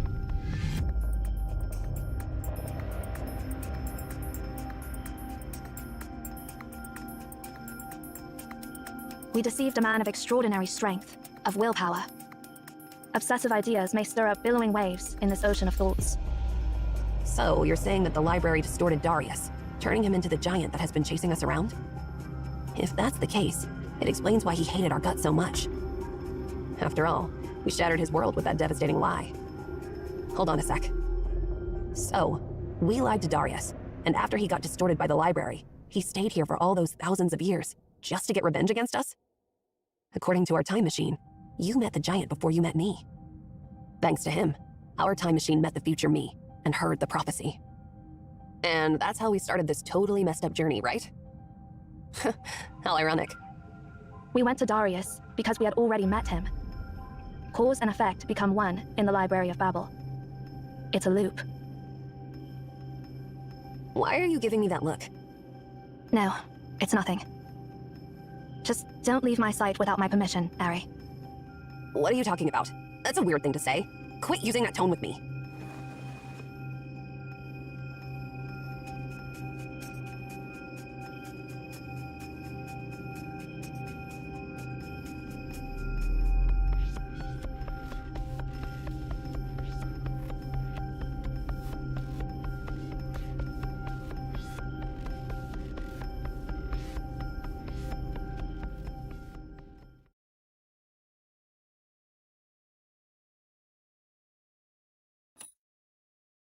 Shut up. Hey, what's with that look on your face? Stop it. It's making me sick. I'm not going to follow this so-called prophecy. But with the current situation, we have to continue this loop. Remember, the fate of two eras rests on our shoulders. Next, if our time machine gets things right, we should be at a point between our two encounters with Sarvis. We must inform him about the divine words at this point. Since someone in this era activated a 10, the divine words must exist in this era. If he can find the person who activated a 10, he'll naturally get the command to stop it. If everything goes smoothly, we'll put a stop to a 10. No, the Star of Ephrathah, before it burns everything in this era to ashes.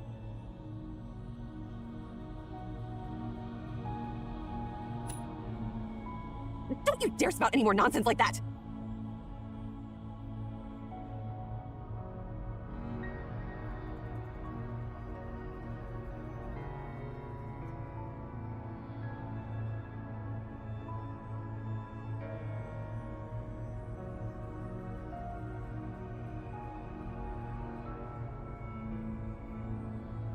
Someone's coming.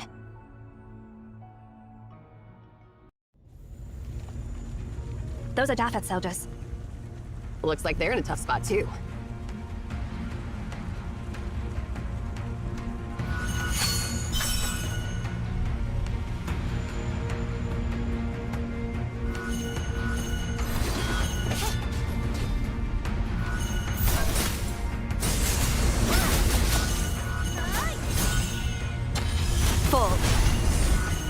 Wutheringwaves. Fall. Impact force test.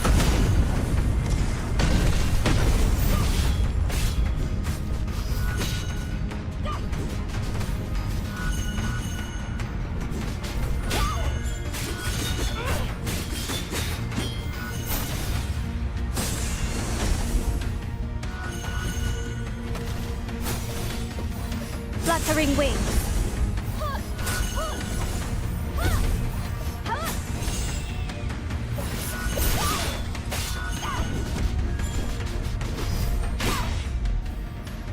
I never expected someone to come to my rescue. Thank you so much. Wait, you're the Emians who escaped from Lord Starvis before? So what if we are? Are you planning to capture us and hand us over to your general? No, we Japhetians are anything but ungrateful. Anyway, it's good to see you. We've been searching for you.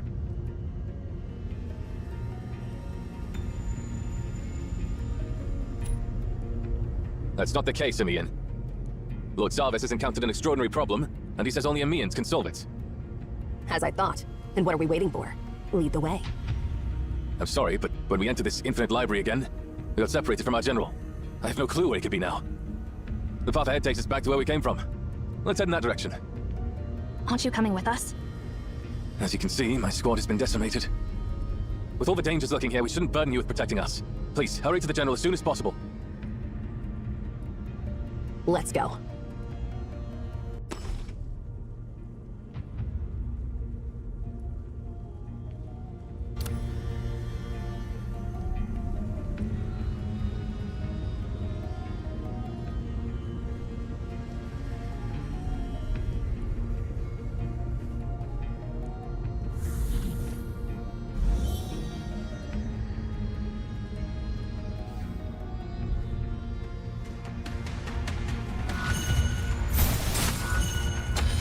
Fold.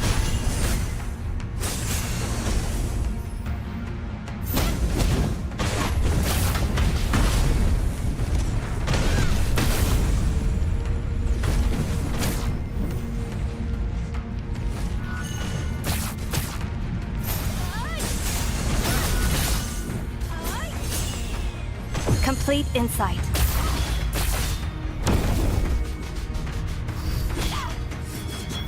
Getting a bit boring.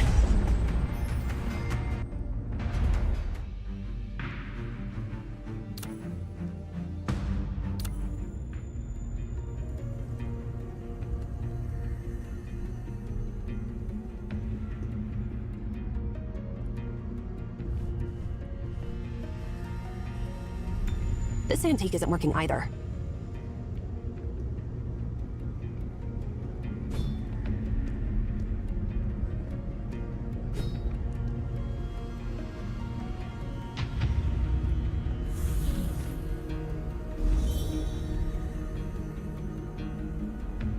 We're entering the unknown sector.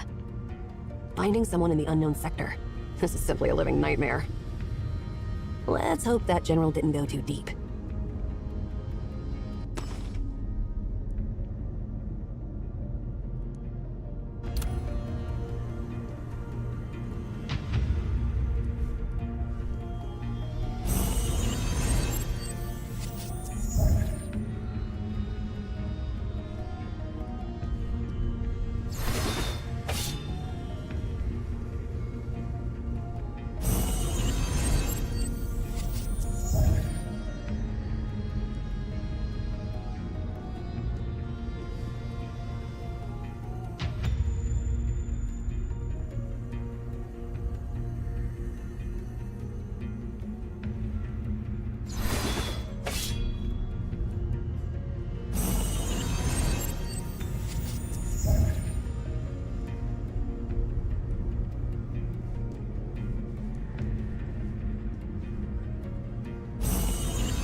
That is the wrong way.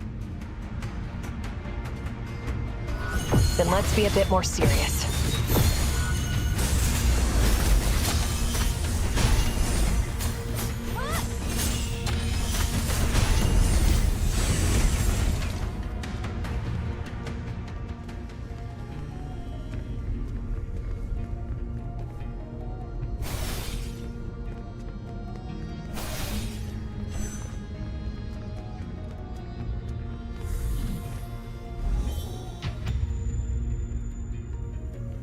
the unknown sector has changed, so the rules we know might not apply anymore.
That is the wrong way.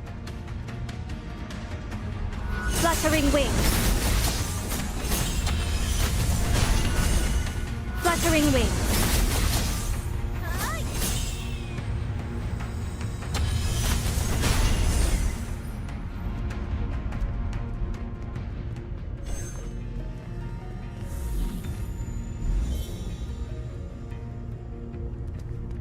This hellhole is truly unpredictable. We need to figure out new rules before finding a way out.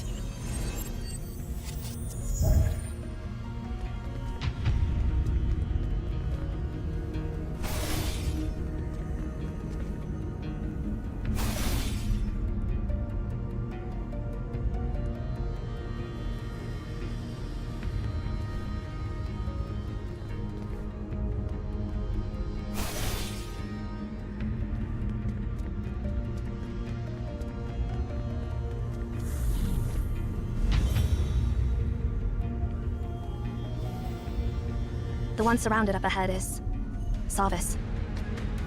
Let's wait until he's worn out, and then we'll have the perfect chance to strike. Hey, why are you giving me that look? All right, fine. We'll rescue him. Oh, it's you.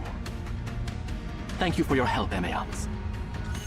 I apologize for my rudeness earlier, and I would like to do my best to clear up the misunderstanding I caused. But I'm afraid we don't have time for that now.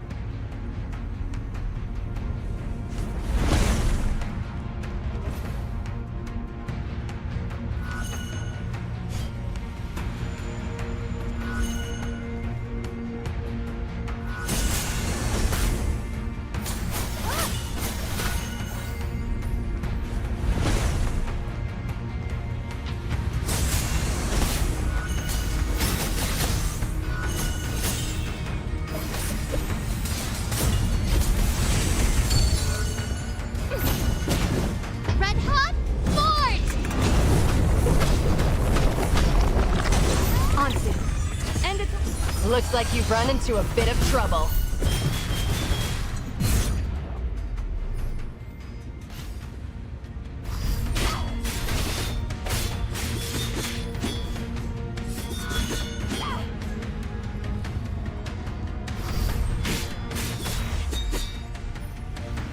Allow me to get straight to the point. Do you happen to know how to deactivate the God of the Sun?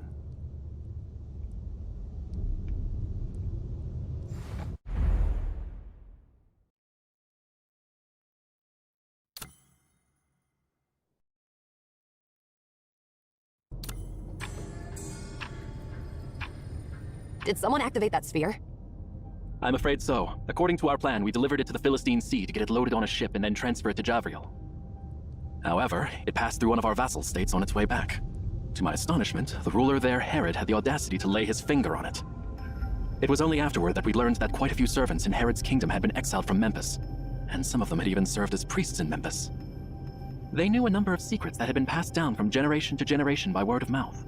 Not even Lord Thurinus or Emperor Darius had learned about them when they conquered Memphis. Those Memphians stirred up Herod's greed, making him believe that he could awaken the god of the sun like the ancient pharaoh Akhenaten did, and thus be elevated to the status of a god. How ridiculous. Yeah, it's ridiculous. Truth is, the Memphian slaves hate him for his brutality and wanted to use this chance to take revenge. They didn't think about the catastrophic consequences it would bring. Unfortunately, Herod killed all those slaves once he obtained the divine words, so nobody else could ascend to the divine throne like him. By the time we arrived, the copper sphere was already levitating and burning over Herod's capital city, Ephrathah. We apprehended Herod before the city was razed to the ground. However, he only knows how to activate the sphere, and he didn't ask for the command to deactivate it. Now, with the death of the last Memphian priests, the secrets are lost forever. If that copper sphere continues to burn, one day the Philistine Sea will dry up, and even Javriel, the eternal city, will end up in flames. Fortunately, I had met you in the Library of Babel. I remembered you had mentioned that the copper sphere could be deactivated. So, we rushed back here to seek your help. Such is the situation. If you know how to stop this world from ending up in flames, I'm willing to offer whatever I can in return.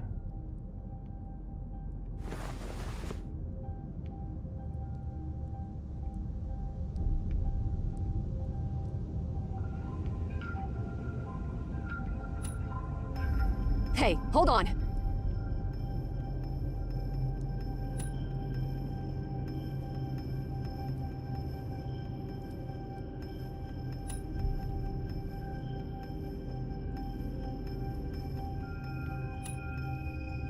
You've told him already? The language of the gods is a palindrome. I understand. That'll do. Write the palindrome words in both directions, and the quill will go back to where it started. In other words, the command to activate the sphere is also the command to deactivate it. We just need to repeat the same word Herod used, and it will revert to its previous state. I can't believe this answer is so straightforward. I must return to Ephrathah immediately. But the thing is, we've lost a significant number of soldiers since entering the Library of Babel. I'm sorry, Hemayon, but I need your assistance once again. Could you escort me out of here?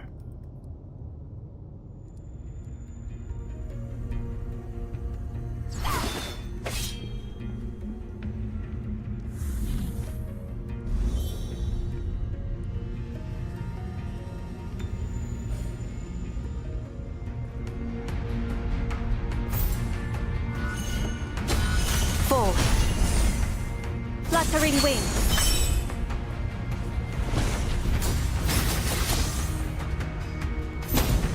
Impact force test.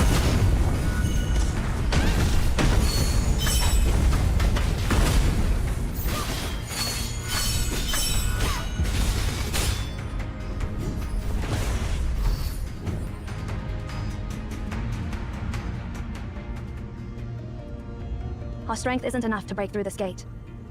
This gate is heavy. Please stand back.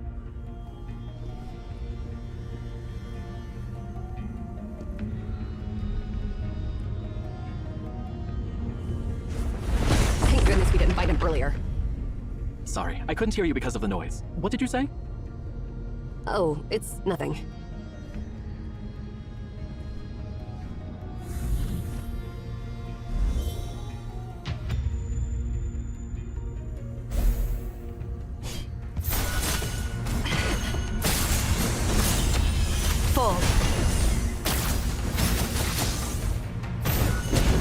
Red hot, forward!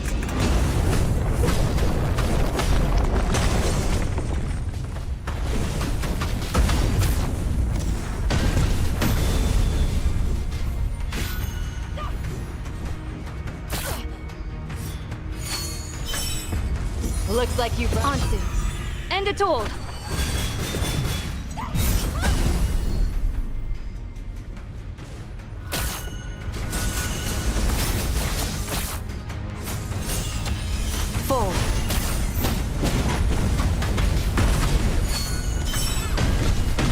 Red hot, forward!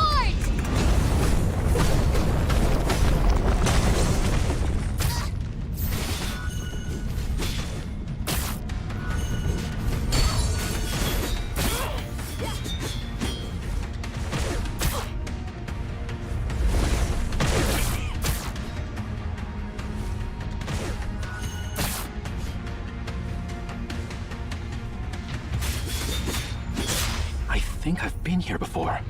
The path on the right leads back to where I came from.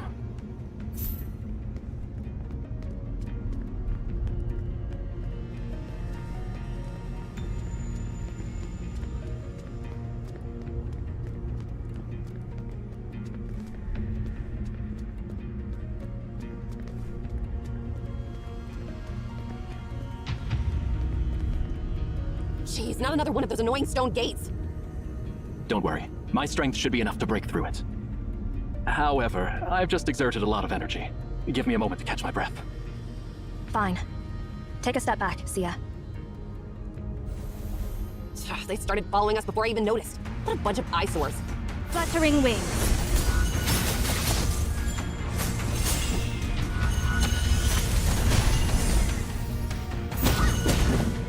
Impact force test.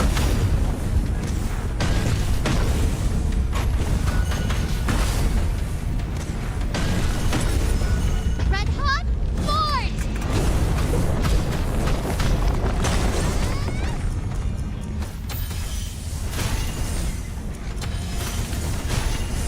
Ansu. End it all.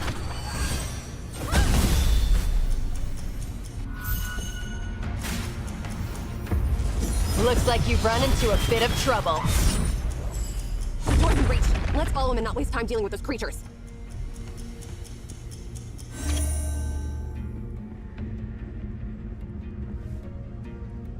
Finally.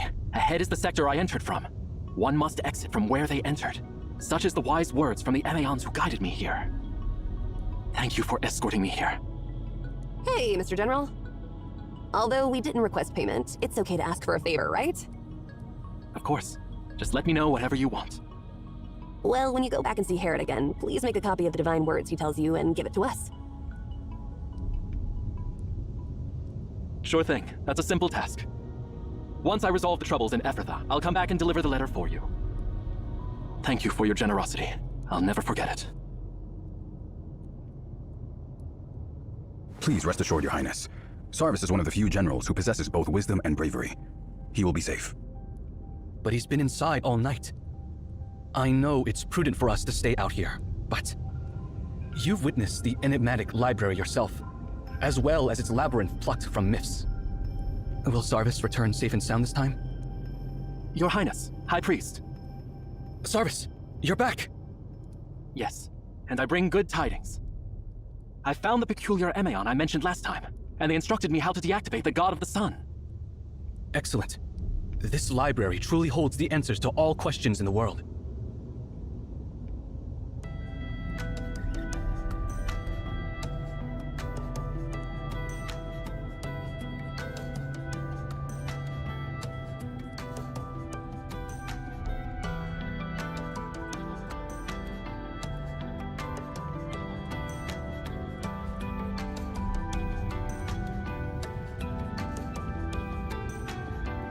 High Priest Morari, do you still have a copy of the treaty with the Arsacid Empire? I can have the scribe immediately draft a new one, Your Highness. What do you mean, Your Highness? I will sign it. Tell our soldiers that we are no longer at war with Obed. Let's go back. Once we resolve the issue in Ephrathah, we will make our way back home. May I ask the reason behind your change of heart, Your Highness? Look at that burning star. If there's anything like divine revelation in the world, it probably looks like that. Wouldn't you agree? No. Japheth is not ready to confront such power. My father has been invincible throughout his life. He forged his great empire in his 30s. I heard that he was frustrated at the thought of spending the remainder of his days governing, rather than conquering. However, I think governing is far more challenging than conquering. I'm always worried that if Japheth's armies keep crossing new frontiers, sooner or later, they'll meet an impenetrable presence. Father has never tasted defeat, and neither has Japheth. Father is aged, and Japheth has long grown accustomed to the countless triumphs he has achieved. If, one day, Japheth fails to sustain its momentum of conquest, if, one day, the tip of Japheth's spear finally shatters against a towering wall never before encountered, how do you think the people of Japheth would feel in such a moment? Pride renders one fragile, and when it breaks, it shatters the heart into pieces. Now, seeing that newborn star, I think we've reached a towering wall that casts its shadow over Japheth. Undoubtedly, there are forces in this world that surpass the limits of human imagination. This library, capable of harnessing even the power of that star, lies far beyond our dominion. We are not yet prepared to venture into the realm of gods. I concur, Your Highness. It is time to head back. Since Emion has guarded his power for so long, let it be. There must be reasons why this tower has stood undisturbed for thousands of years. Until we understand those reasons, we must not disturb the balance. No, we shouldn't even touch it. It'd be best if all of us stayed away from it, neither to inquire nor to disturb it, lest it bring a catastrophe down upon us. While my words may appear disrespectful, His Majesty's order to retrieve the God of the Sun and the situation we are facing serve as compelling evidence. I agree with your decision to retreat, Your Highness. However, if we ignore the blaze of the star and the impending destruction it brings, it is beautiful, like a real celestial body. Now we know beyond a shadow of a doubt that someone, or some being, crafted it. How extraordinary is it to craft a star? If I had the chance, I would love to see the hands that forged the star. Even if I am unable to witness it, I hope that my descendants will be blessed with this fortune. Time to go. We have no time for sentimentality. Leave the recording of history to poets and scholars. As for us, let us restore the sky with its true sun.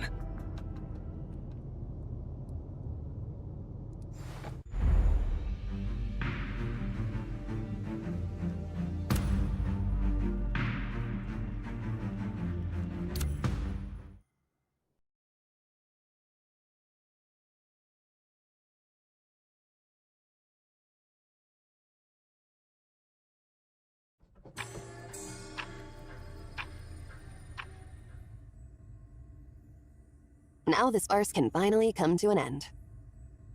Once we return to the time sector where we met Sarvis for the second time, we'll learn the divine words to stop at 10. What are you waiting for, Time Machine? Activate your magical time travel ability, all right?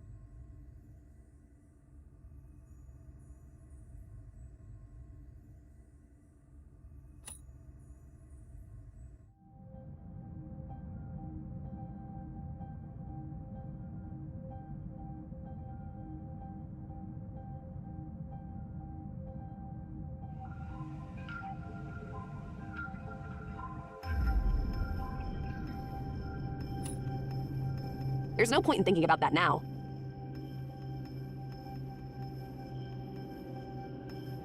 This world has seen its fair share of ancient mysteries that have been passed down to the present, only to be used by people with ill intentions. Even if someone is trying to activate a 10, we now know how to deactivate it. That's all that matters.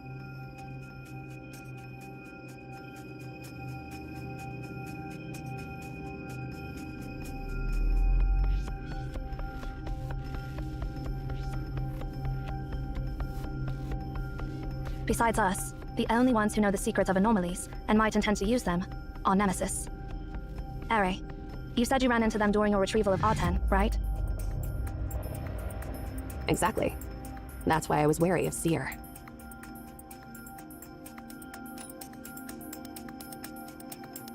All deeds have consequences. All debts must be paid.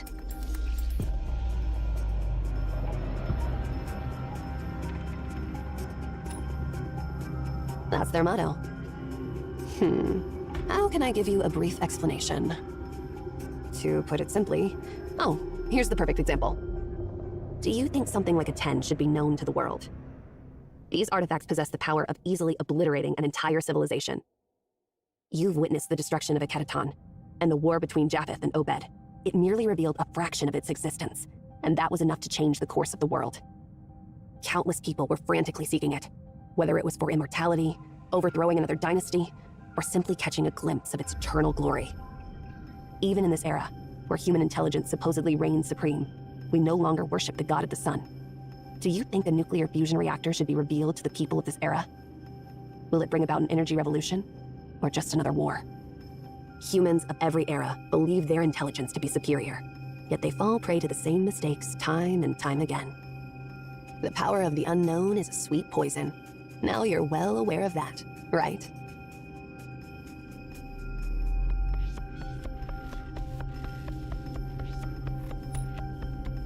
That's why we've decided to hide its existence from the world.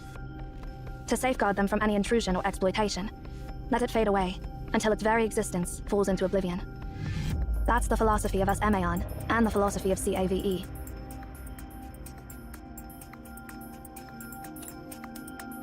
Emaon is merely the secret society watching over Obed. There are other organizations that share our ideals. For example, Florentine in Japheth, Waisha in Sion, and Delphic Oracle in Delphi. Well, we don't have time to delve into all this now. Once we leave here, You'll be formally introduced to the rest of the Alliance as the new director of Emaon, and you'll learn who they are for yourself. Speaking of that, we need to mention another group of people. Not everyone shares the same attitude on such matters. There's another group. Well, they're not all a bunch of bad guys, but their philosophy differs from ours. While some people want to stow away unknown power, others want to exploit it. Nemesis belongs to the latter. They see it as something that can propel human civilization forward by hundreds of years, if thoroughly studied, and they see no reason to set it aside instead of utilizing it. As for how such actions may affect a society, they don't care at all.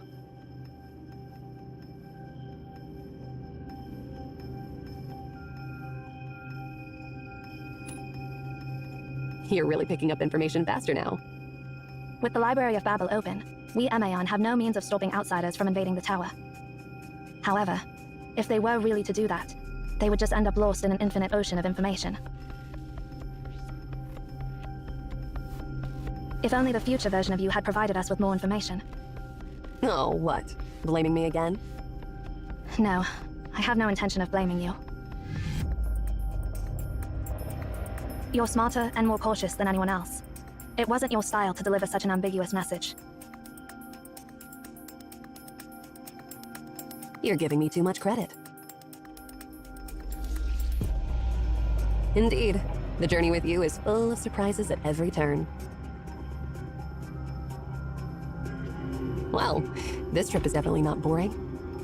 Quit lazing around. Let's get moving.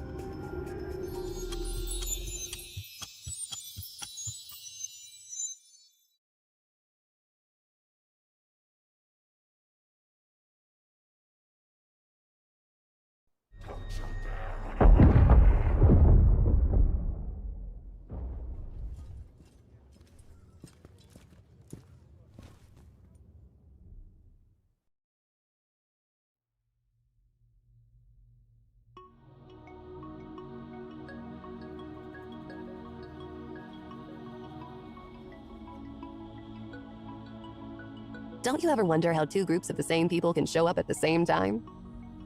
I've witnessed too many miracles here, and I realize what's happening here is beyond my comprehension. Nonetheless, it's a pleasure to see you again. I'm certain you're the Emaons who once helped us. As promised, I've brought you a copy of the Divine Words.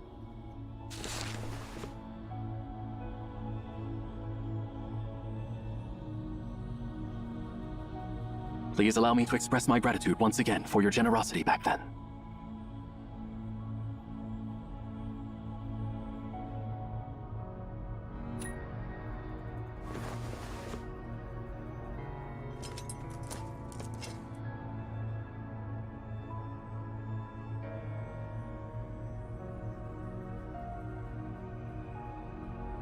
I understand that you Emaons have your own principles of conduct and you don't want your deeds to be publicized. But I promise you, even if the people of Japheth don't know what they've been saved from, I'll never forget your heroic deed. I'll never forget your noble character and selflessness. If you ever find yourself in trouble in the future, I'll assist you in any way I can.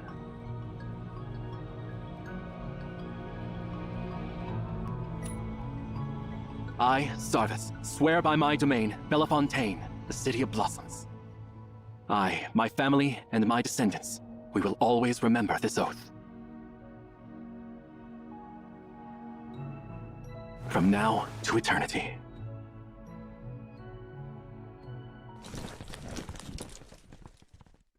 He's a pretty honorable man.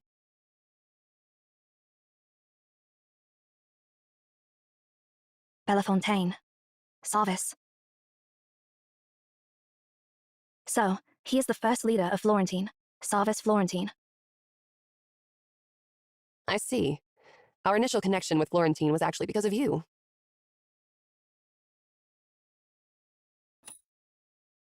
Sometimes I wonder where you've been all these years. You don't even know about the Florentine Bank, which basically controls half of the continent's economy? Now's not the perfect time to explain everything about Florentine. Harry, show me the parchment that Sarvis just gave you. What's the rush? Worried about losing it? I've already written it down anyway.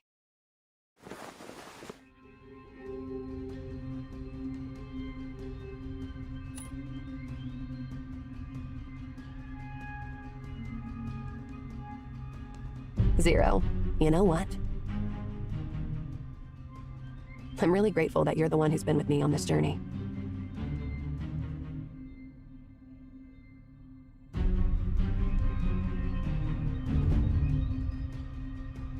And you too, the candid seer, sometimes to the point of being foolish.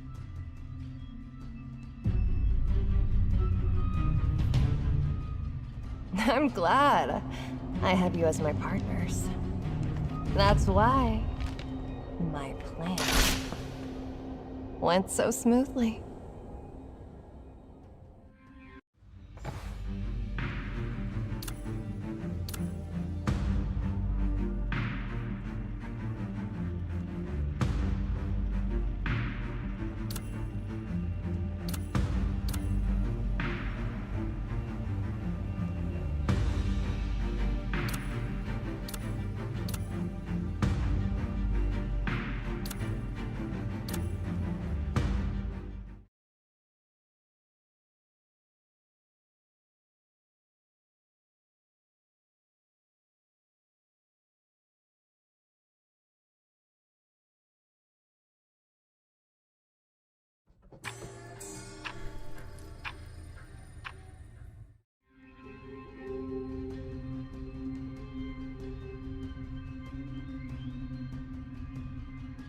There were moments when I thought you might figure it out, but no, you just stayed at the edge of truth and refused to step forward. But why? Allow me guess. Because you don't understand my motives, so you chose to turn a blind eye. How arrogant. Oh, Zero. Empty of everything, void of emotions. Yet, in the end, you earned everything. See? You really don't understand the feelings of an underdog like me, do you? I am his granddaughter. I am the rightful heir to the library.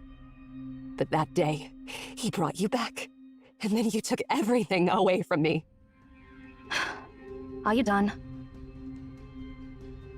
Stop pretending to be a sad clown. That's not who you are. What do you really want?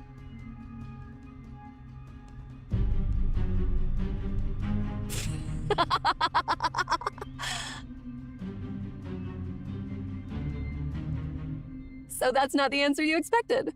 I thought the motive of an underdog and her resentment would be perfect. Your taste is really going downhill. I see. That explanation wasn't enough for you. So, how about this?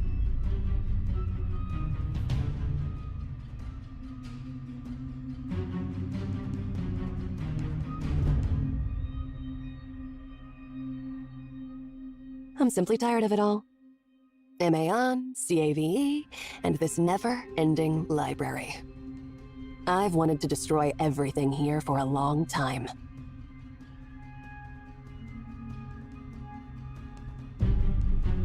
That's why I joined Nemesis. Yeah, you heard it right. I'm a spy for Nemesis.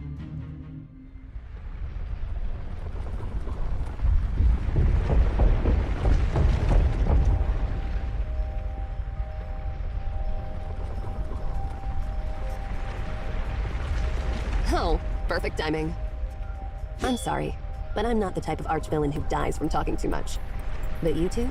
You are the fools who actually sit there and listen to your enemy's meandering monologues.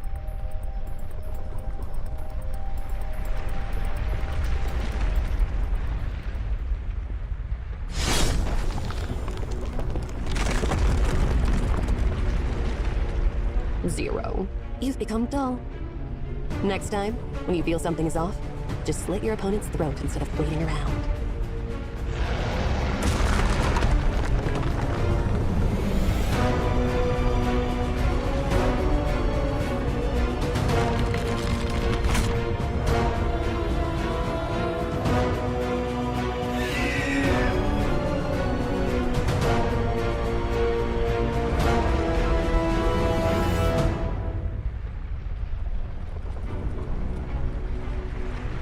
Goodbye.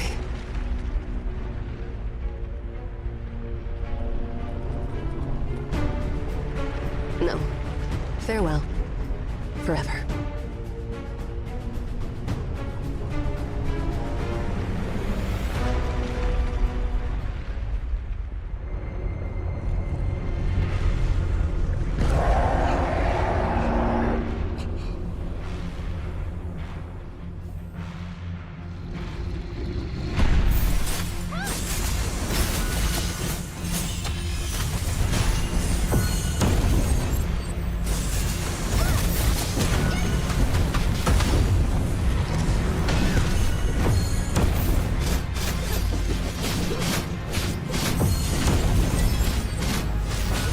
is burning. Forgive all sins.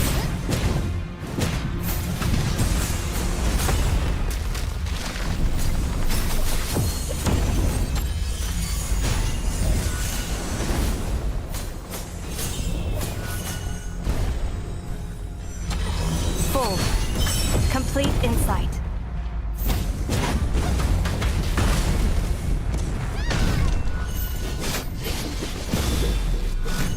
Forgive all sins. The fire is burning.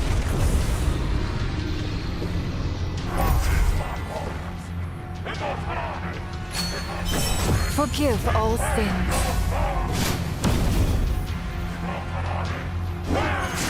Forgive all sins.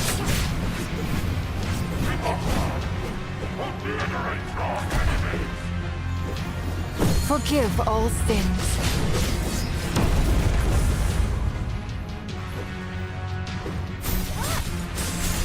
Fluttering wings.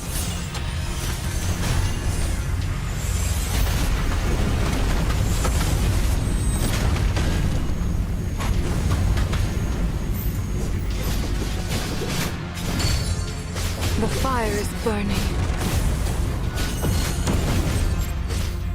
The fire is burning.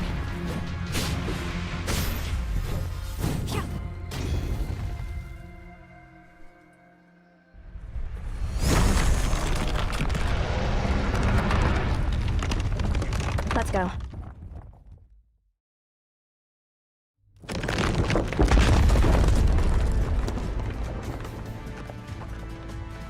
Don't you dare run away. Face me.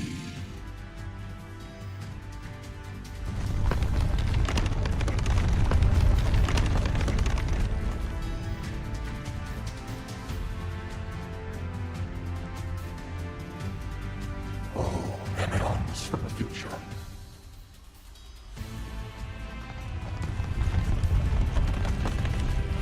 If you truly are from 2,500 years from now, tell me. Tell me. Tell me!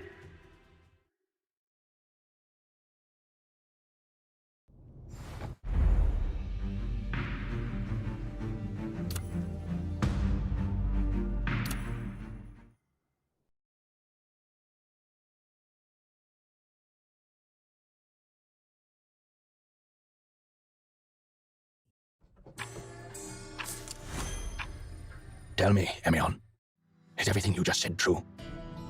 I believe you're aware that I've showered you with the utmost respect from an emperor. I believe you're also aware that the nonsense you just said is enough for me to order your tongue removed.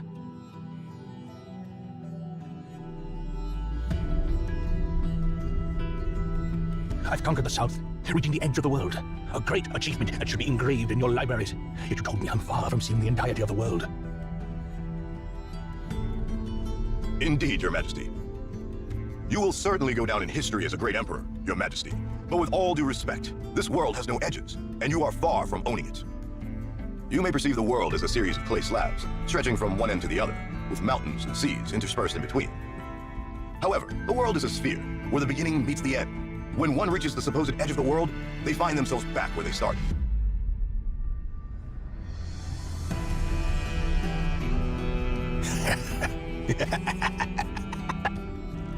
What an absurd statement.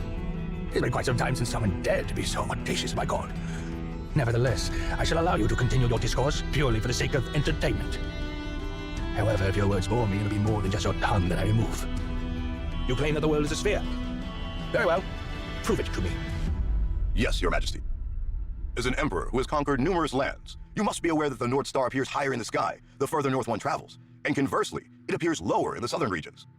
When observing a ship approaching from the horizon, one perceives the mast before the deck becomes visible. The world is indeed a sphere, and the curvature of the land and the sea occurs beyond the range of our vision.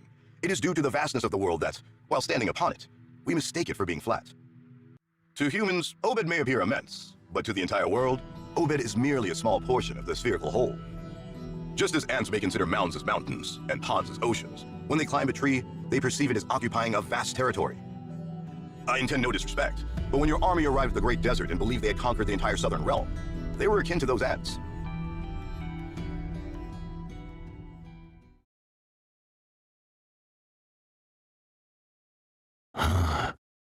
Why a sphere?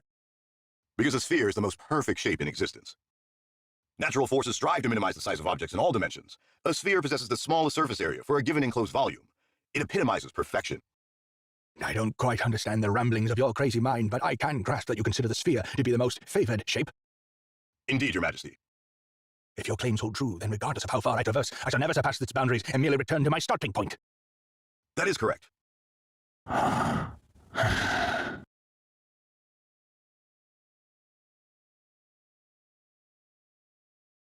It is true, Your Majesty, that the concept of an end does not truly exist upon this sphere, where you currently stand. I implore you to direct your attention there.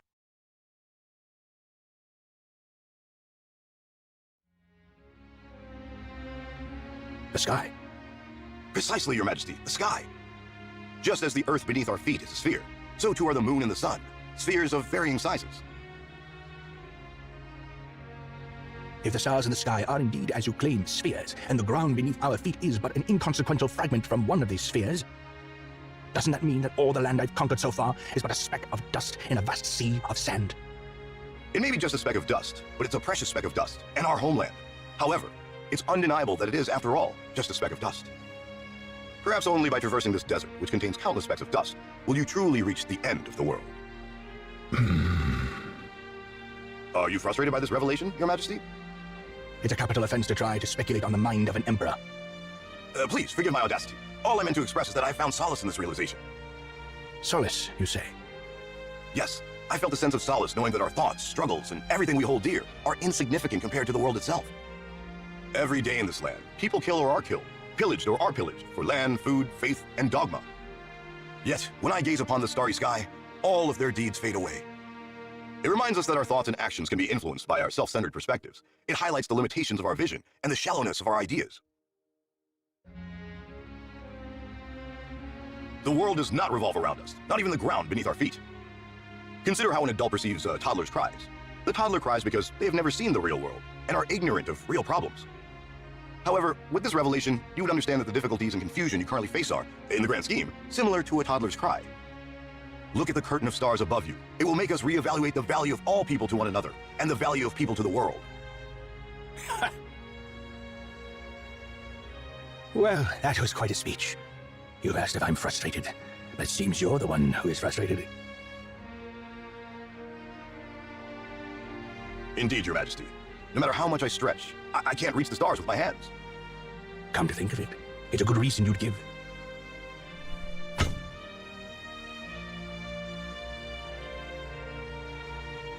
Such is your greatest insolence. You, a mere mortal, dare to speculate on the thoughts of the King of all kings. Do you think my silence was because of frustration? Ridiculous. How ridiculous. Do you understand what it means to tell the King of all kings that there are countless other worlds like ours? It means there are endless lands waiting to be conquered. Interesting. How interesting. If the barren desert in the south is the so-called end of the world, that would be truly disappointing. This world is so subtle and so vast, but as a scholar, all you do is revere it. This is where I'd say your mind is narrow. I'll conquer them. It's the highest form of homage I, as an emperor, can offer.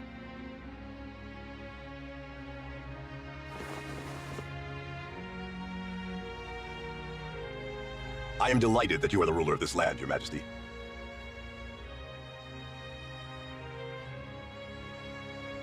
Emeon, I will be the one to conquer the distant stars.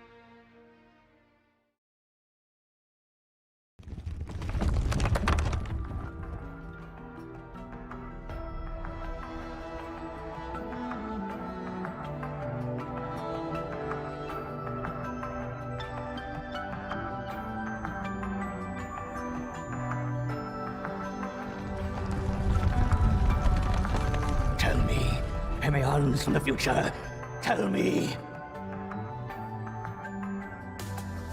Did I conquer the distant stars?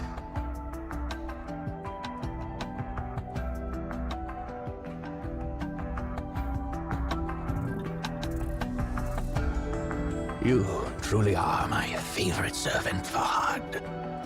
Arise, for I shall share my glory and dreams with you. One day we'll leave our footprints across the entire expanse of the sky.